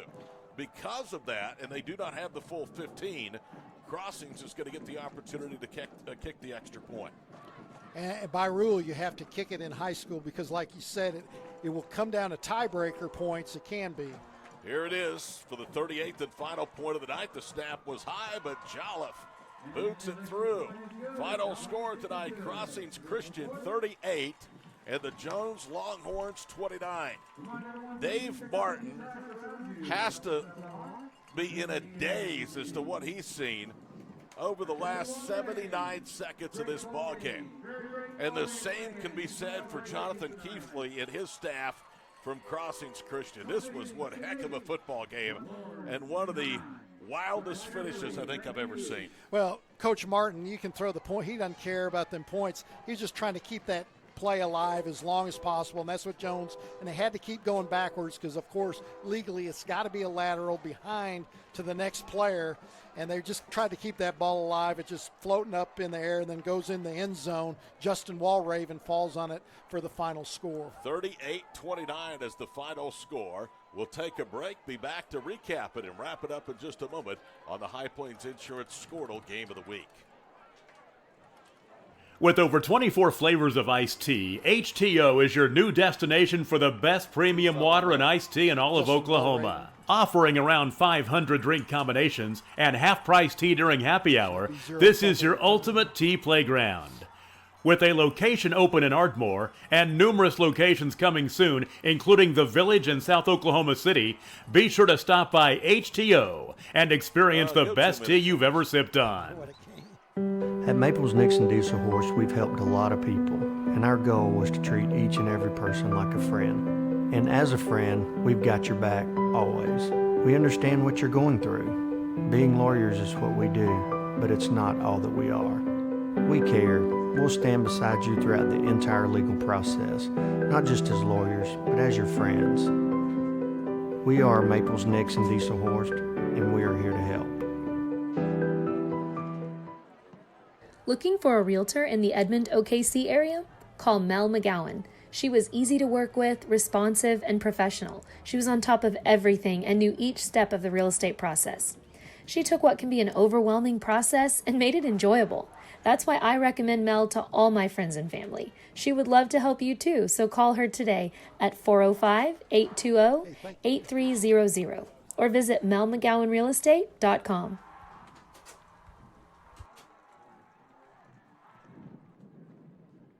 In one of the wildest, unscripted finishes you ever seen to a high school football game, Crossings Christian celebrates homecoming tonight with a thrilling 38-29 victory over the Jones Longhorns. Welcome back here to Knight Stadium in Oklahoma City. Todd Miller, Scott Wanish, and our crew. Scott, if you weren't here to see it, you didn't watch it, you might not believe this outcome. All this taking place in the final 79 seconds of the ball game, after Jones on 4th and 7 for their own 23 struck pay dirt on a 77-yard touchdown to Murphy. The blocked extra point turned into a 2-point conversion for the Longhorns. Looked like they might win, and then that's really when the wild and the fun really got started. Well, you said the last 79 seconds, and the only way all that excitement happens is if you have two gunslingers. You have two guys, Carson May and Drew Wood, standing up tall with good arms, very accurate, looking down. Also, give it up to both offensive lines. On both occasions, they had plenty of time to pass and find their man. When it went to Emmett Murphy, what a pass. That's all Carson May was looking for on 4th down, looking down the field. Emmett Murphy, the main guy, especially in the opening half, gets loose straight up the field. Then what happens? Drew Wood hits Mason Snyder on that flag pattern all the way across to get in the area. And then, of course, the last setup score was Logan McGowan by a nice pass by Wood. And you mentioned McGowan going into traffic where he might be able to take a big lick. He catches it anyway, game-winning field goal. You know, for the most part, I think you would agree that Crossings, for most of this game, controlled it and won the game with their ground game.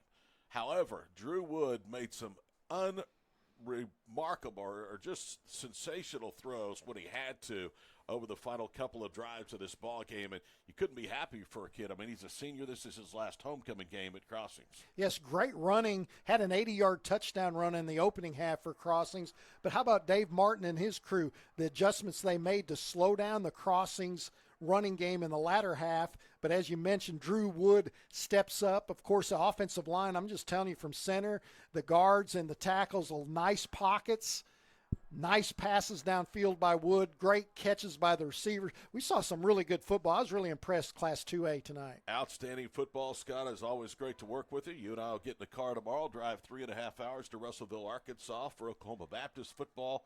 A lot of each other this weekend, but great job, my friend. You too. Thank you. Great job by these kids, the coaches. This was an outstanding football game. 38-29 in a shocker. Crossings late comes from behind to stun Jones. Congratulations to the Knights and the Longhorns and putting on a show here tonight in Oklahoma City. For Scott, for Caden, and for Sam, I'm Todd Miller. We'll see you next week, likely from Seminole, for another Game of the Week, brought to you by High Plains Insurance right here on Squirtle.